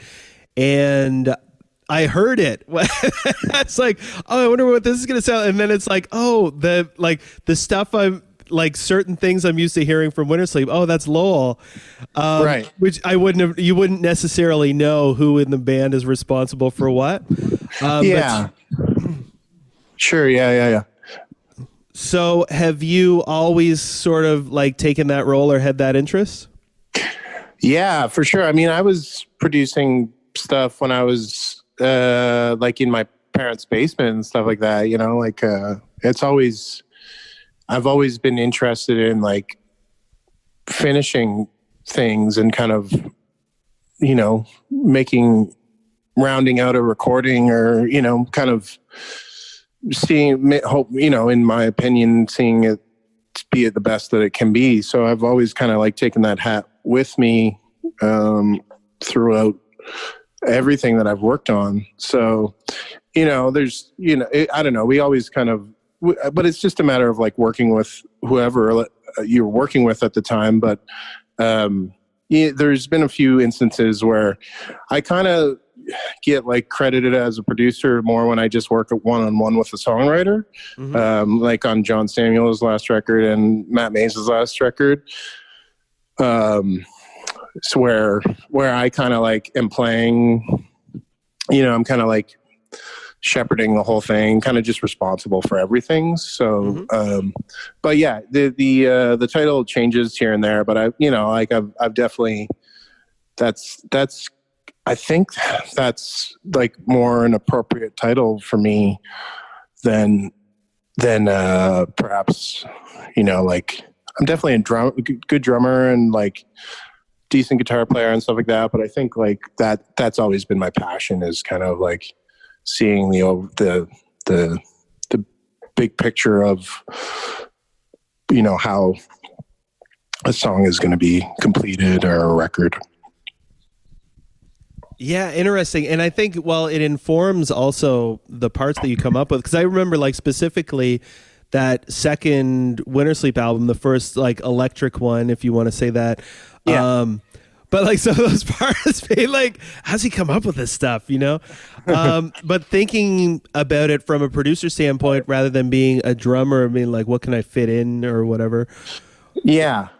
It puts you in a different headset. And, this is interesting that you say that, because I also find like listening to singer-songwriters play drums on their own albums, especially when they're not particularly drummers. Like I'm thinking of Stevie Wonder and Tom Petty specifically, both of whom like play stuff that I wouldn't think of. Mm-hmm. But that suits the song because they're looking for a sound. They're not looking for like a drum thing. Yeah. Totally. Yeah, that's definitely been my interest for sure. I mean, I can't really those are two big names to kind of like, but I think, that the sensibility is there as far as, just like, I mean, on that second Wintersleep record, I mean, I don't know, like, it's not, I mean, we always work as a collaboration, like conversation. We're always talking about decisions and stuff like that. But there was a couple tunes on that record where it was just the kind of, more elaborate drum parts or whatever were just kind of just sewed into the fabric of the record, and it was just, it's not like an awkward thing where you're trying to like fit in stuff, because I don't know if I've really kind of had anything since then that has been maybe that kind of involved for some drum parts, so it's just, it's all just time and place and trying to do the right thing. So it's and just trying to like support the songs and pick the best songs and play them at the right speed. Yeah. Put the right instruments on them. Don't put any on if that works, if that's the right thing too, just trying to do the best for it with your taste, I guess. Sure. So, I mean, now that begs the next question, and maybe this is dangerous territory, but I'm sure you've gotten these questions before. So you say that was the last one where it was a big, because that's like a very, like the drums are very present. It's a very drum heavy record. Welcome to the Night Sky came out. The drums were like still very present, but not as much at the forefront, maybe. Some people were upset about it. Some people have continued to be upset about the evolution of things. I mean, as is you're going to get with anything that changes. Was that a conscious decision on your part? Was that just kind of just going with the natural evolution of things? With the producer that we worked on that record, Tony Dugan from Scotland, it was just kind of like, he mixed that, and I think there's a lot of I think there was a lot of intricate drum parts on that too. Yeah, but I think it's just the way it's mixed. It's a bit more ethereal or something. It's a bit more of a visceral experience, and not so like, here's really good sounding drums like right up front. It's more of like a blend, and I love that record, and I think it's just all time and place. I think we were kind of, it's cool if people, I don't know, that it's just, I don't know, it just seemed to make sense for that record, and I don't know, it's just the trajectory of things, it's just as taste change and that, it's different processes every time. So because it's always Yeah, you're always it's always a different time and place and environment, new set of songs. You've grown since the last thing. Also, and I think I remember hearing this in an interview somewhere, but do you find that like the types of shows that you're playing then affect the type of songs that you're writing? Or the environments that you're in. So I guess because the thing about like the drum sound, I would say one album to the next, it's it sounds like what you're describing is more thinking about the whole as opposed to like we want to do this specifically with the drums specifically. Mm-hmm. Yeah. I mean, that was a very particular environment too. Like the writing of that record, it was kind of. We were rehearsing a lot, jamming a lot, and we had a lot of time to kind of like to kind of experiment and stuff like that. And I don't know. It was same with the Welcome to Night Sky. I mean, we jammed that a lot too, and I think there's a lot of like intricacies worked into that, and it's just, I guess, I don't know. It's never been a conscious kind of like, we're going to like try to like write. It's just whatever is going, you can't really have a predetermined kind of mindset about things. But I think, you just like eventually trip over things that you like and decide to work on them more or whatever. And then try to inform those ideas after the fact, it's just, and I don't know. Yeah, it's just probably a sign of our tastes at the time. It's always just kind of like a time and place thing, document of the moment. Yeah. Well, because that one too is like there's you're right. There's like some long tunes. There's like some weird time stuff. But at the same time, it's like the record with. I don't know. Would you say "Weighty Ghost" is the poppiest Wintersleep song? I don't know. There might be poppier ones, but it's as far as like it was like a successful song. Like it did well at radio and stuff like that. It was like we've only had a few songs that have done had like achieved some sort of like radio success or mainstream kind of success. So it was definitely one of those songs. But it's kind of an odd song, especially at the time. It's very just simple, and the production of it is kind of, and you have to think about it at the time that it came out. It was like pre Mumford and Sons and stuff, So right. It was so it was actually kind of like this kind of like psychotic kind of take on Simon and Garfunkel or something, like if you. Well, it's pretty dark lyrically. It's like it's easy to miss that because because of the hooks and the totally. Yeah, lyrically it's super dark, but it has like major chords in it and stuff like that. But it's got like an out of tune organ on it, so it's an odd tune. It's one of those things that fortunately kind of connected to the pulse of something. Yeah, the organ is cool, man. It is one that I kind of went back through the archives, I guess, before I went to the show, whenever it was. In Fredericton? Yeah. And that was one that I, and maybe I didn't have the ear for production that I do now. Whereas like as a thing that's put together, like it's pretty tight. There's more going on than I ever really understood. Yeah, for sure. And Tony, I mean, I think we all learned so much off of working with Tony. I mean, because he produced all the Bell and Sebastian records and Mogwai and like Arab Strap and just all these amazing Scottish bands, Teenage Fan Club, and he just had like this wealth of information, like of knowledge for production and stuff like that. It was just incredible to let him kind of like take our songs and kind of like, and us be trusting for him for his set of skills and tastes and that.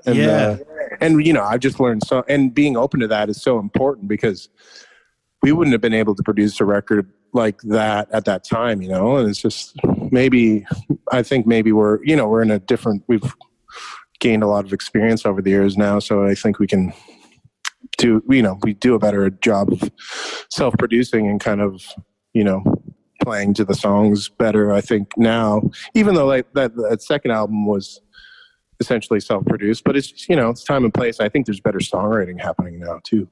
Well, it is interesting, like, because that's something that struck me at that show. Also, you guys maybe I can't remember, might have been Nerves Normal, Breath Normal, or something. It might have been that one that you guys played, maybe as an encore. And I was like, just thinking about the evolution of the band, because certainly I would say things have gotten more concise and perhaps poppier over the years. But also, it's like, well, you can't play this weird, dark Nova Scotian shit forever. Totally. It's just, it's just what it is. But that's the thing, that song that you mentioned, like, we'll still like finish shows with that because, it's just, there's no kind of like trying to redo that or trying to like, trying to make more songs like that. It's just like you can say that about any song, it's just like, but it still is a wicked way to close a show, Yeah, for sure. Well, and that's the other thing too about bands, I think, that people often miss as fans, which is that, you think of like the Tragically Hip or something, or like, Radiohead is a famous example where people like the two albums and nothing else, or the Hip. It's like I hadn't listened to an album post 2000 except for I did listen to World Container. I liked a couple songs off in Violet Light, but otherwise I didn't, Yeah, I'm in a similar boat. I mean, we toured with them on the World Container tour. So did you? I guess I knew that, but I grew fond of a number of those songs because of that. Oh, I really like some of it. Like In View was like instant, and I like that Family Band song too. Yeah. That's a great one. I don't know. Yeah, the Lonely End of the Rink was kind of cool. There was the production on that. Bob Rock did it, and there was definitely some weird elements. Just felt a bit awkward in places, like the samba beat for for Lonely End of the Rink. It's just way too Latin for the hip, I found. Yeah, what was up with that? I don't know. It was just like, this is awkward, but the song is great. Like a really cool sentiment to the song, like, about being a goalie or whatever. And that is a metaphor or whatever. That's ultimately interesting, but maybe some weird choices that kind of like made me not fully like it.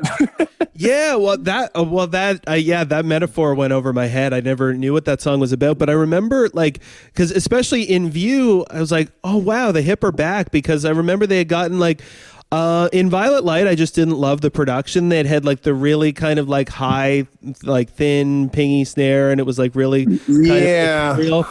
I really liked I want to say the Trailer Park Boys song, but the Darkest one. Yeah, that one's great. Yeah, that's a jam. Yeah. But I overall just didn't really care. And then when that one came out, it was like kind of the big, thick sounding guitars. I was like, yes, they're back. And there was whatever the first one is on that album, I don't remember. But then I remember getting the CD and it being like weirder than expected. The album, the whole thing. Yeah. I just know like a few songs here and there, but yeah, definitely.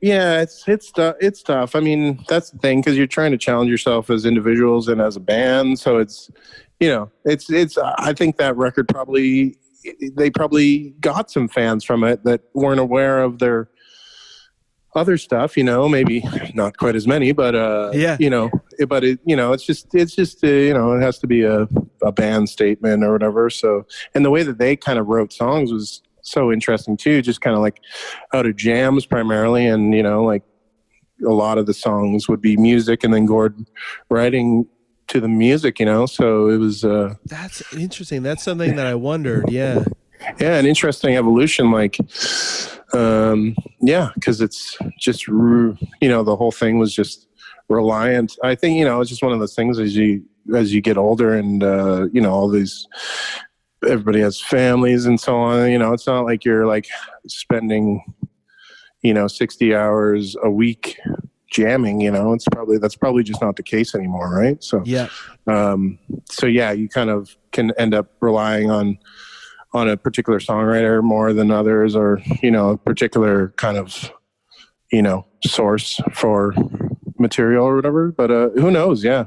It was, but yeah, I agree. I mean, I still listen to Phantom Power all the time, and Day for Night, and great audio work, obviously. Oh yeah, definitely. But the thing with those guys is, like, what fans forget is they're still playing all those old songs. Oh yeah, like, they have never stopped playing them. You might like hear the new record and be like, I don't know what I think of this, but it's like they're still going out and playing all those songs you love every night. Like, they hear them more than you do. Yeah, totally. That's the thing. It's like, yeah, I mean, you hear those. There's those instances of, I guess one-hit wonders or something like that, where they're out and, it's just, they just end up presenting those songs, that made them successful. But I don't think that was ever the case of the hip. I think they were always, proud of their history together. Yeah.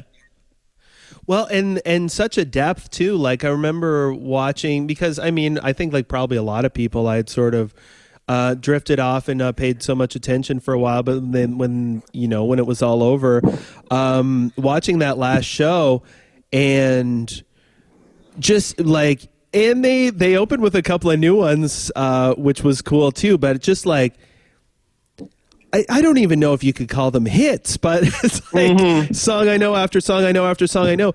And then you're like, then the show is done, and then they come out for an encore. You're like, what have they not played? And like, they start with Ahead by a Century. You're like, oh my God, they didn't play this yet? Yeah. And then the next encore, like, what's left? And they like, Nautical Disaster. Like, really? And then like Boots so or Hearts. Like, yeah. It's crazy. Yeah. It's amazing. A band like that, especially, obviously we're fans, so, the depth that resonates with us is so special. Yeah. Yeah. Pretty amazing. And, that's cool that you guys got to do that. I didn't realize that. Yeah, that was really awesome. I think that was whenever that record came out, 2006 or something. Yeah, it was before Welcome to the Night Sky came out.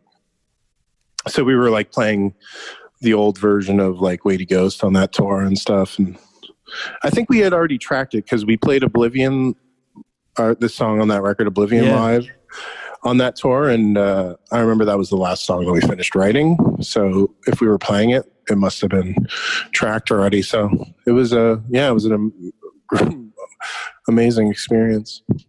Cool.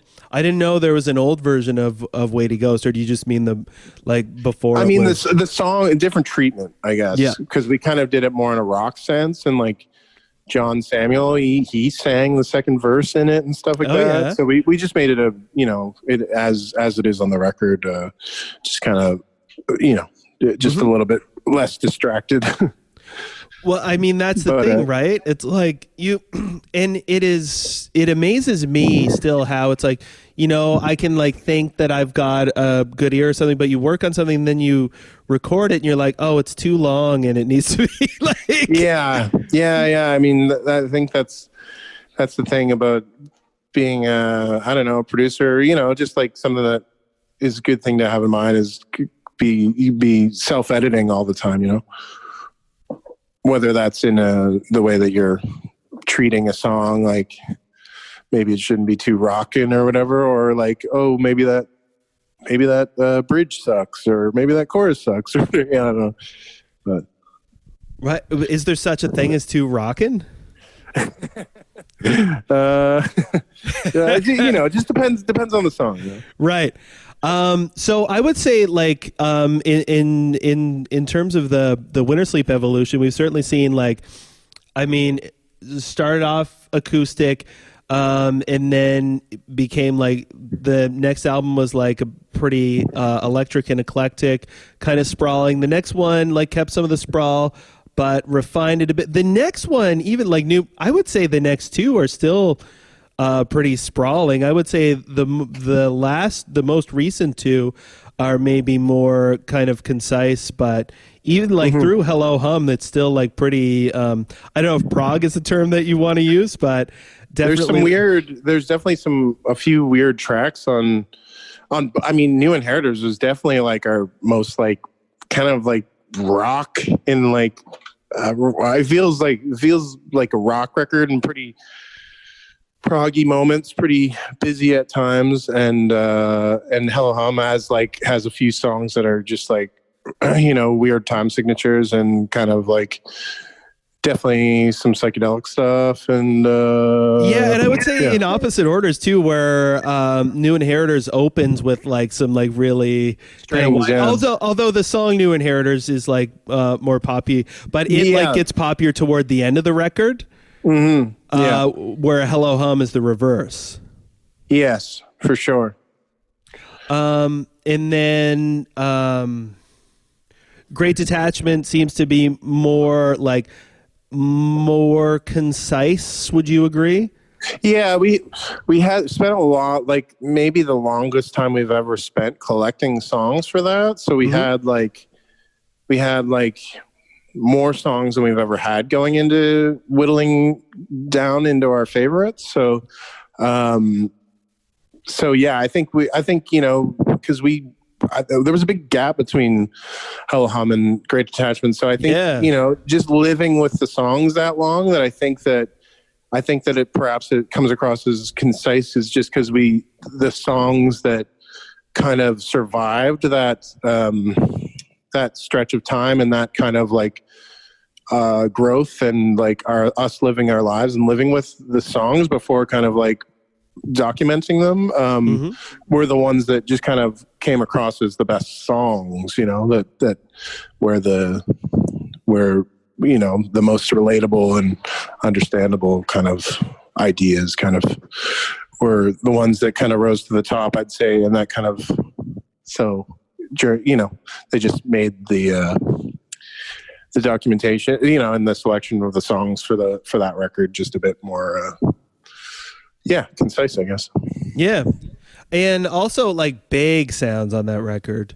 Yeah. That was we've done 3 records in the same studio at the Sonic Temple in Halifax. And that was our first record back in Sonic Temple since Welcome to the Night Sky. So there's a particular thing that happens in that room with us and just drum sounds in general and stuff like that I don't know, we can really kind of get this big drum sound that kind of like still works with that doesn't distract from the songs and stuff like that. So yeah, right. I guess I didn't realize that, but it also is like it's I know it's a nice vibe in there. It seems like I mean, I've not been to all the studios where you guys have recorded, but the vibe seems to suit the band somehow. For sure, yeah. I mean, and we're always generally really well prepared going in there, and it just seems like so familiar to us. Like,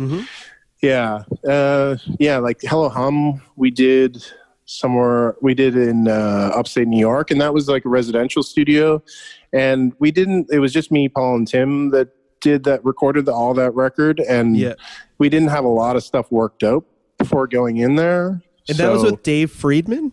Yeah, exactly. Yeah. And Tony worked on that too. So there was a lot of like figuring things out. So like I find like when you go into the studio and you don't have like, say, a bass line written for every song or at least a starting point, you end up spending a lot of time trying to develop decent parts, whereas you could be spending time, experimenting with different with the sounds of things more, Yeah. So New Inheritors was a weird experience. We worked out of a studio and it was like an hour commute each way every day because every other studio in Montreal was booked. We worked at the studio called Piccolo, owned by Celine Dion. Oh, weird. By the tunnel. the Fontaine Tunnel.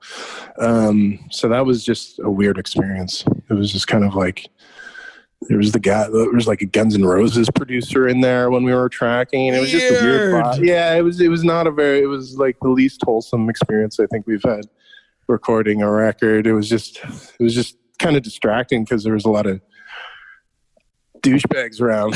A lot of other stuff going on. What was the ambiance of the studio like? Gold records. Oh wow. Like, just like a lot of like Pressure's on, boys. Yeah. Just, a lot of that stuff on the walls and, just, secretary and just, I don't know, just kind of like, void of vibe. Right. In my opinion, but anyway. Weird. Yeah. It was a weird one. Yeah. That is like an unusual record too. Just in the sense of like, I feel like, and whatever, if I can backseat drive it 10 years later, like I would have sequenced it differently. Yeah, sure. I think we were talking about reissuing it this year because it's 10 years this year, and I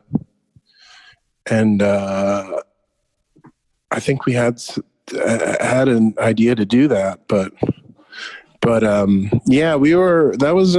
was kind of difficult one to put together because we only had that many songs too, right? Oh, like, really? Well, and it's like an eclectic bunch of songs too. Yeah, we just had that many songs. Like usually we have like a spill of like extras, especially after Great Detachment. So many other unfinished songs, or just stuff that didn't make it on or whatever. But with that record, we just had that amount of songs that we developed as a band. And is that because you guys had just been like touring nonstop, no time to write? Exactly. Yeah. Yeah, we didn't have our space. Yeah. In Montreal at that point, so we were like renting hourly jam spaces, and I think Paul lived somewhere else then, and it was just it was not as a communal kind of, I don't know. Yeah, there just wasn't a ton of material. Yeah. Well, yeah, it is interesting because there's some songs like my favorite tunes on the album are like I have the record, so it's like disc 2 is definitely, and maybe it's like I'm just more of a pop nerd or whatever. Yeah. I can't think of the names of any of them now. There's one with a guitar thing I really that guitar one I really like. Echolocation. Really like. Yeah. But like I don't know. I really like New Inheritors. I like Blood Collection. Probably screwing up the names. No. Okay. Why the gap between Hello Hum and Great Detachment, if I may ask? Well, Paul started a family at that time. And I think we had gotten we were split with our label. I think we recorded the record in 2015 or 2014, but we just kind of like worked on it post-production for like a year, and then like took our time mixing it and stuff like that, and then kind of found a new label. And then of course with their situation, it was a delay. So I think it didn't, all in all, there wasn't that big of a gap musically, but yeah, there was definitely some life developments. I think me and Tim Paul was taking a break. Like me and Tim ended up making a record with Cold Specs and touring that all over and stuff. So we were definitely, everybody was busy. Yeah. Nobody was twiddling their thumbs, that's for sure. But yeah, it just kind of took, I think it was one of those things where it was just like, see what happens. And then eventually we found our way again. Right. Yeah. Because I remember, from an audience perspective, that record coming out and being like, holy shit, there's a new Wintersleep record. Like it hasn't happened in a while. Yeah. Yeah. It was definitely a big gap, but because we were putting out records pretty much every 2 years before then. Yeah. For 10 years. So. Yeah. And I didn't realize I would have, I mean, whatever, maybe I wouldn't have. I was in New York the weekend did you guys open for Sufjan Stevens with Cold Specs? Mm-hmm. Yeah. I wish I'd have known. I like considered going to the show, and I really liked his record too, as it turned out, but I hadn't heard it at the time, and we were only there for the weekend. And Carrie and Loel record? Yeah. Yeah. That was great tour. We played at the Beacon. Yeah, I wish I should have just gone. Oh well. Yeah. There's only so much you can. Well, it was funny because I remember that weekend we went down and it was like a random weekend, not really planned around anything. But Hey Rosetta was also in town that weekend, and Diamond Rugs, right, which Rob Kroll played with. Yeah. And Steve Berlin, who produced Phantom Power. Oh, really? Yeah. Oh, wow! I didn't know that. I'm pretty sure he's in a band called Los Lobos too. Oh, really? Yeah. Okay. Yeah. I saw Los Lobos at the College of Piping in Summerside at the Great Big Picnic. Oh, nice. Years ago. Yeah, and actually my one big, I mean, I was in high school, but my one big memory of watching them play was they played Cinnamon Girl. And they're just being these two shirtless dudes. It was like in the afternoon, and it was all lawn chairs except for these two guys, like who were wasted, I'm sure, but just like standing up in the middle of the crowd going, "Yeah, man." That's hilarious. Yeah. That was a good time. But yeah, I remember driving into the city and seeing this van, like driving by this van on the highway, and I'm being like, "Oh my God, I think that's Rob." Just the small world of it all. Yeah. So,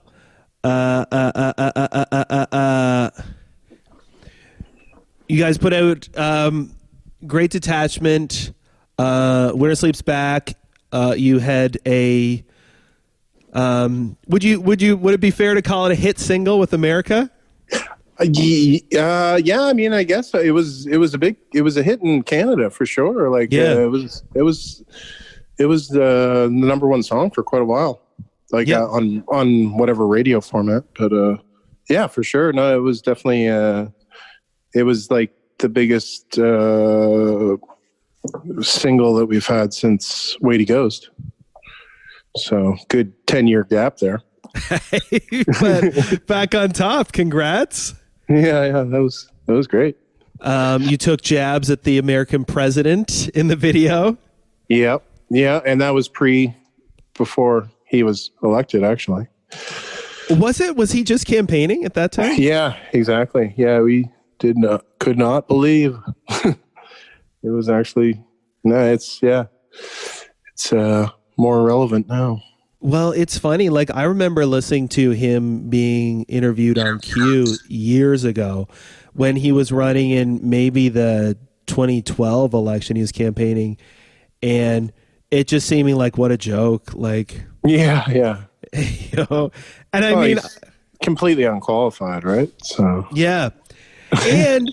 What is nuts is like he's been tweeting out late. I saw something just the other day that he was like talking about how, CNN, MSDNC, and the failing New York Times are all, misreporting things, and they're trying to promote this guy who is unqualified to be your president's Sleepy Joe.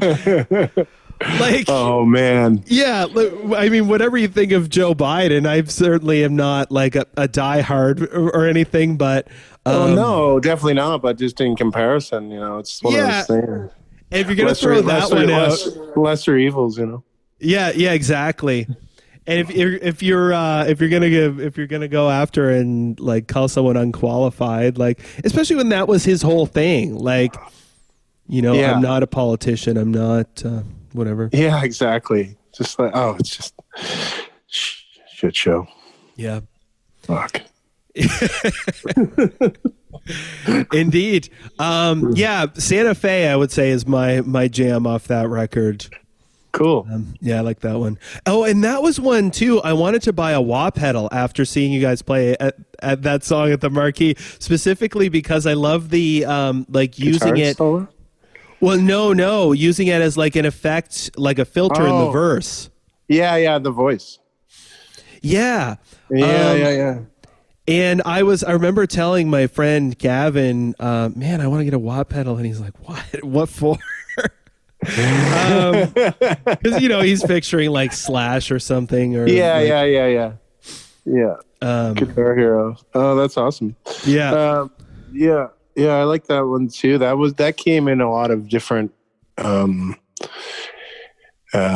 different forms. That song was around for a long time. I think it was one of those things that was good, where the break kind of benefited that, because it was a song that I had the verse for it forever, and originally Hannah Georges sang that song, and really?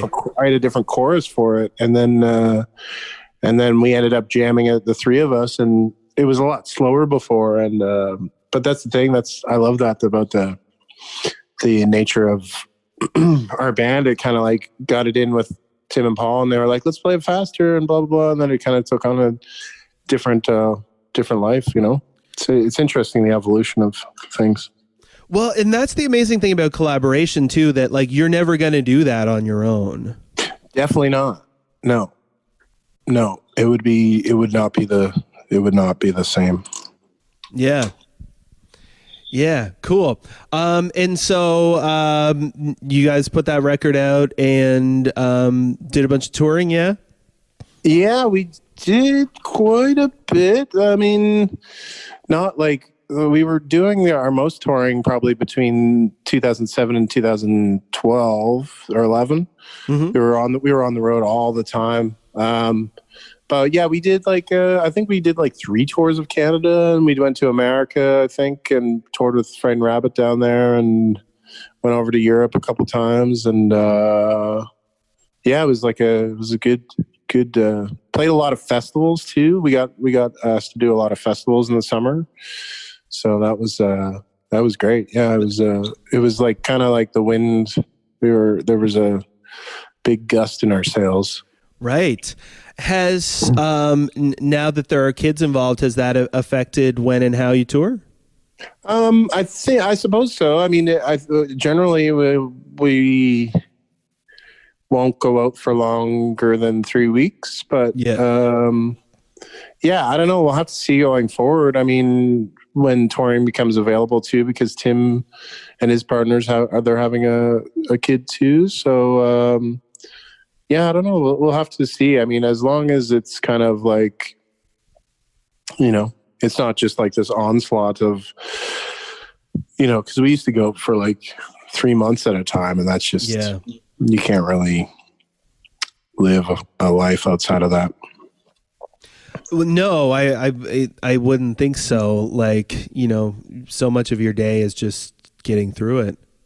Yeah, exactly. So, and I mean, by which I also mean being present, like you're there to do the job you're there. Yeah, exactly. So yeah, there was definitely, I think there was points where we were pretty exhausted during those years, where it was kind of, where we were doing a lot of tours that, like in the States and stuff, where it's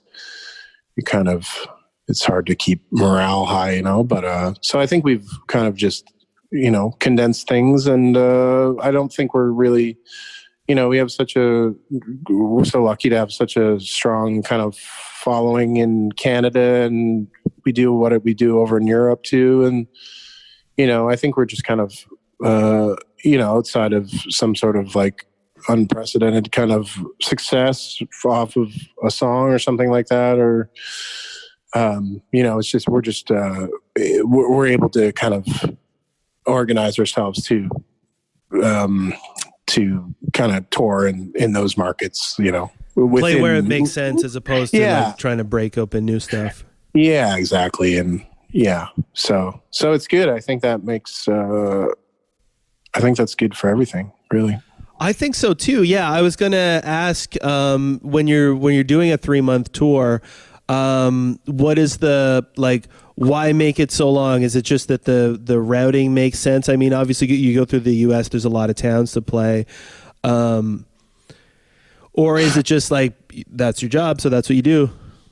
Yeah, I don't know. It's hard to say in retrospect. I think we were just all eager to kind of like take every opportunity that was out there, but but in retrospect, I don't know. Maybe we were being kind of strung along a bit in some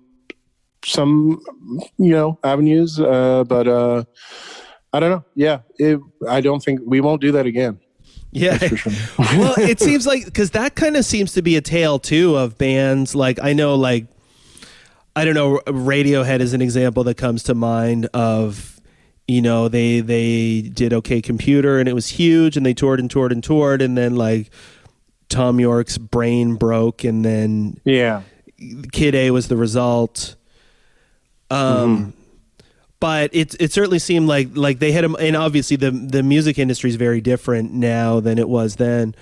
But like they had a moment, and so you got to capture it. And there's definitely like strike when the iron's hot kind of mentality. But I don't know. Yeah, I think like that's the thing with the way music is digested now, and you can go out there and hit the road, and if you're like this like really great live band and you can beat it to death, you're going to get traction after a while, but it's just not sustainable for most people. No, right. And it's not the same model even as it used to be, where like you had to go to the show to see it, or even just like people were looking for something to do, so they'd go out. Yeah, I mean, especially exactly. right now. I mean, you hear about so few bands kind of like doing it like that without kind of like having some sort of like hit song in some sort of sense, like whether it's like gets featured on like a ton of Spotify's playlists, or it's on the radio, or it's in a commercial or something like that. Like, I don't know, like only one of the bands that I've heard about in the past 10 years that kind of have created a following just by being a good live band is like that Dr. Dog band. Oh yeah. They they seem to have kind of formed their audience by just being on the road all the time. I mean, you have to tour to some extent, but just like being like road dogs is it's a tough thing, especially when you're a bit older. Yeah. Well, yeah, I know, when you need your sleep, and that takes its toll pretty quickly. Yeah, totally. So, but I think there's lots of bands out there that are that there's these certain situations where it works out that you're just kind of like, you're like kind of like a modern Grateful Dead or something like that. But it's pretty hard to kind of organize and will that to happen. Yeah. Yeah. Well, I know it's a thing of like, I don't have any kids, but it is always and people say, like, just, I don't know, it's scary for touring musicians. Like, you're going to have to make some decisions, or like, that's not going to work or whatever. But I think it also is like, it depends it also is like if you're giving blanket advice to any group of people, like it depends on your situation. Yeah, I'm sure. Exactly. There's a lot of lone wolves out there that are, satisfied just kind of like hopping around and stuff like that. But it just, you just kind of have to make sure that you're healthy and happy. Yeah. Yeah, exactly. Okay. So, discography wise, then this brings us to In the Land Of, which was, the most recent Wintersleep album. And I would say that this one is like, it is both, to reuse a word, like concise song wise, but it also sounds looser, sonically. Mm-hmm. Yeah. We were working in different studios. We did that we recorded a lot of the live track, like a lot of the instrumentation at the Tragic Layup studio in Bath outside of Kingston. And we did a bunch of live performances in Toronto at a studio called Revolution. So two new atmospheres for us, but a lot of the stuff like Great Detachment was done in our space, and kind of taken into those sessions. So it's a bit of a hodgepodge of sonically, but I think it sounds, consistent throughout and all that. Oh, I mean, I wouldn't have picked that up from listening to it. Mm-hmm. Yeah. No, it was cool. We spent a lot of time on that one too, for sure. And definitely had some leftovers. I don't think any of them are spilling over into the new stuff we're doing now, but yeah, we had a lot of time to develop like different sounds, and took a lot of different sounds from our just initial demo recordings and into what what the final product was. Yeah, right. Because it's like it has a lot of artifacts, like I think we've always kind of like, it's been, like on the first record we had a lot of like, I remember like recording like a kettle boiling, like whistling kettle, and I remember recording like this like busted radiator in my apartment, and like those kind of like artifact sounds that kind of thread into the atmosphere of a record. I think there's a few things like that on that record too, which is kind of cool and neat. Yeah, because it does like it feels relatively live. Like there's like band in a room sort of. Yeah, for sure. There's a lot of songs on that record that were done. Just like straight up, just kind of going for performances. Like, I think the Surrender was like that, and that was the one. That was the one that caught me. Yeah, and Into the Shape of Your Heart. We made sure not to use a click track on that one, and Lighthouse. How do you feel about the click track? I'm fine. It just depends on the song. Like if something needs to kind of like, be a bit more urgent in the chorus, and the click is holding it back, then should probably not use the click, and that was kind of the reason for doing that on Into the Shape of Your Heart, that song on that record.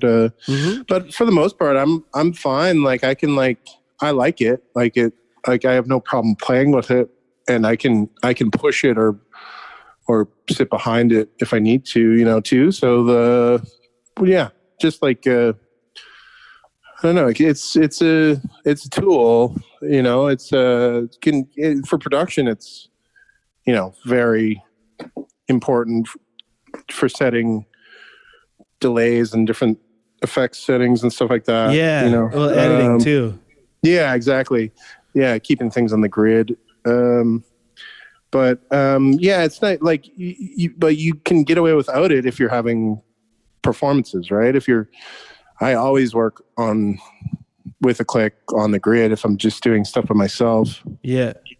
But it's nice when you're with a group of players that you can get, just takes from, and just kind of do more broad strokes of just like, maybe you just use one take, or you use the front half of take one and back half of take two or whatever, and they just are relatively similar feeling. We did that a lot on the second record. Interesting. Yeah, because I couldn't play to a click back then. Yeah. As well. There's some intricate stuff to have to keep with it. For sure. I remember doing on that second record, I did Dance Macabre and Faithful Guide, like just by myself, just like without any sort of music, 2 click tracks. And that was fine. But I think as a band, we were kind of like, people were pushing and pulling too much that we would just end up falling off. Like I remember starting that Jaws of Life song with a click, and then we'd end up kind of like, just so used to playing without it, that it was a hard energy to harness to the click, but yeah. So yeah, the more recent records we played to a click track for the most part. So there's just a bit of a magic thing that happens if you're a well rehearsed band, and you can go in and not use a click. It's kind of can be more exciting, Yeah, because you're not. I know it's funny. I've had that experience too of like you're the drummer, you're the only one who's got the click in your ear, and everybody else is trying to push ahead, you and or so it's whatever. like your job to try and slow everyone down, and it just sucks. But I mean, other times it's like it's nice that it's like the responsibility for the time is like I'm not going to bring it in too slow. Or that's the thing. Recalling stuff, it's like it's in the sweet spot. It's not like you're not rushing, because that's the thing. You don't want to like, especially if you're, live, it can be helpful too, because you don't want to rush rush the vocals in the chorus or whatever. And it's it can, if you're playing it something too fast, it can turn into not the same song, right? And speeding up while you're playing is one thing, but starting too fast and then having to slow down is like to try and catch. Awkward. So Shape of Your Heart is like it's like almost a country song. It's kind of it's got like it's got those like 3-4 part harmonies in the chorus, and is there a baritone guitar on it too? Yeah. We went for like, we were trying to emulate the Fender 6 kind of like. Oh, nice. Because we're big fans of like, some of us are like, like old kind of country tunes, like, like Glenn Campbell stuff. And, just kind of like session-y kind of Beach Boys and, just stuff with that kind of like surfy kind of, production elements from the 70s and stuff, just kind of, so that was cool to fit that the baritone guitar solo on it. I was surprised to hear it. It's a sweet song though. No, it was cool to it was just, we just fell into a groove with that one, and it always feels good to play. Cool. All right, so I feel like that's like a perfect note to end on. But I guess I have one more question: is what does the future hold? Maybe you don't know. Working on new songs. Yeah, we finished 2 for a record or some sort of release. We'll see. Hopefully, it'll turn into a record. But I don't know. Really, as far as Wintersleep goes, we don't really have. I think we have some tour dates on hold for maybe tentatively when we have a new record, but we're just kind of like chipping away at things. And I was working on a number of different projects through the summer, and just gonna keep chugging away on stuff. Put out my record at some point, and I don't know. I've got a couple other projects in the wings that'll be cool to see the light of day. So, anything you can tell us about? I'm working on a record with the band Mets. You know that band? Yeah. The singer Alex is making a record, and I've been collaborating with him. Cool. On it. So worked on that a lot over the summer, and my friend Mike McNeil, who played in Contrived, we've been working on a number of new songs together, which is turning out really great. And I don't know. Yeah, there's a bunch of other odd fragments here and there. So like with Brian Borchard, we have kind of like, because I was in Holy F with him when that all started. So we've been kind of like doing more, especially since we live in proximity. We've been kind of scratching that itch a bit more together. So there's a number of things, jams that we've documented there that will probably turn into something eventually. Cool. So it's keeping pretty busy. So it's nice to have a lot of musical compadres living in this wonderful bubble. Yeah, I know. Can actually kind of create, which is great. Well, it is the thing that I've certainly been appreciating. And it's like, we may not be in New York or wherever, but you do get to live in a beautiful place. There's no shortage of like kind of creative vibes and inspiration that way. No, for sure. We can actually move around here and and get together and so keep working on stuff. And that's the thing that most of my musical people that I've consistently played music with are living here, so it's kind of super lucky. Yeah, it's great. So glad to not be in Montreal twiddling my thumbs. Well, it's great to have you back, man. Yeah, man. Great to talk to you. Yeah, you too. All right. I very much appreciate you taking the time. Yeah. We'll do it again sometime, hopefully. I love it. All right.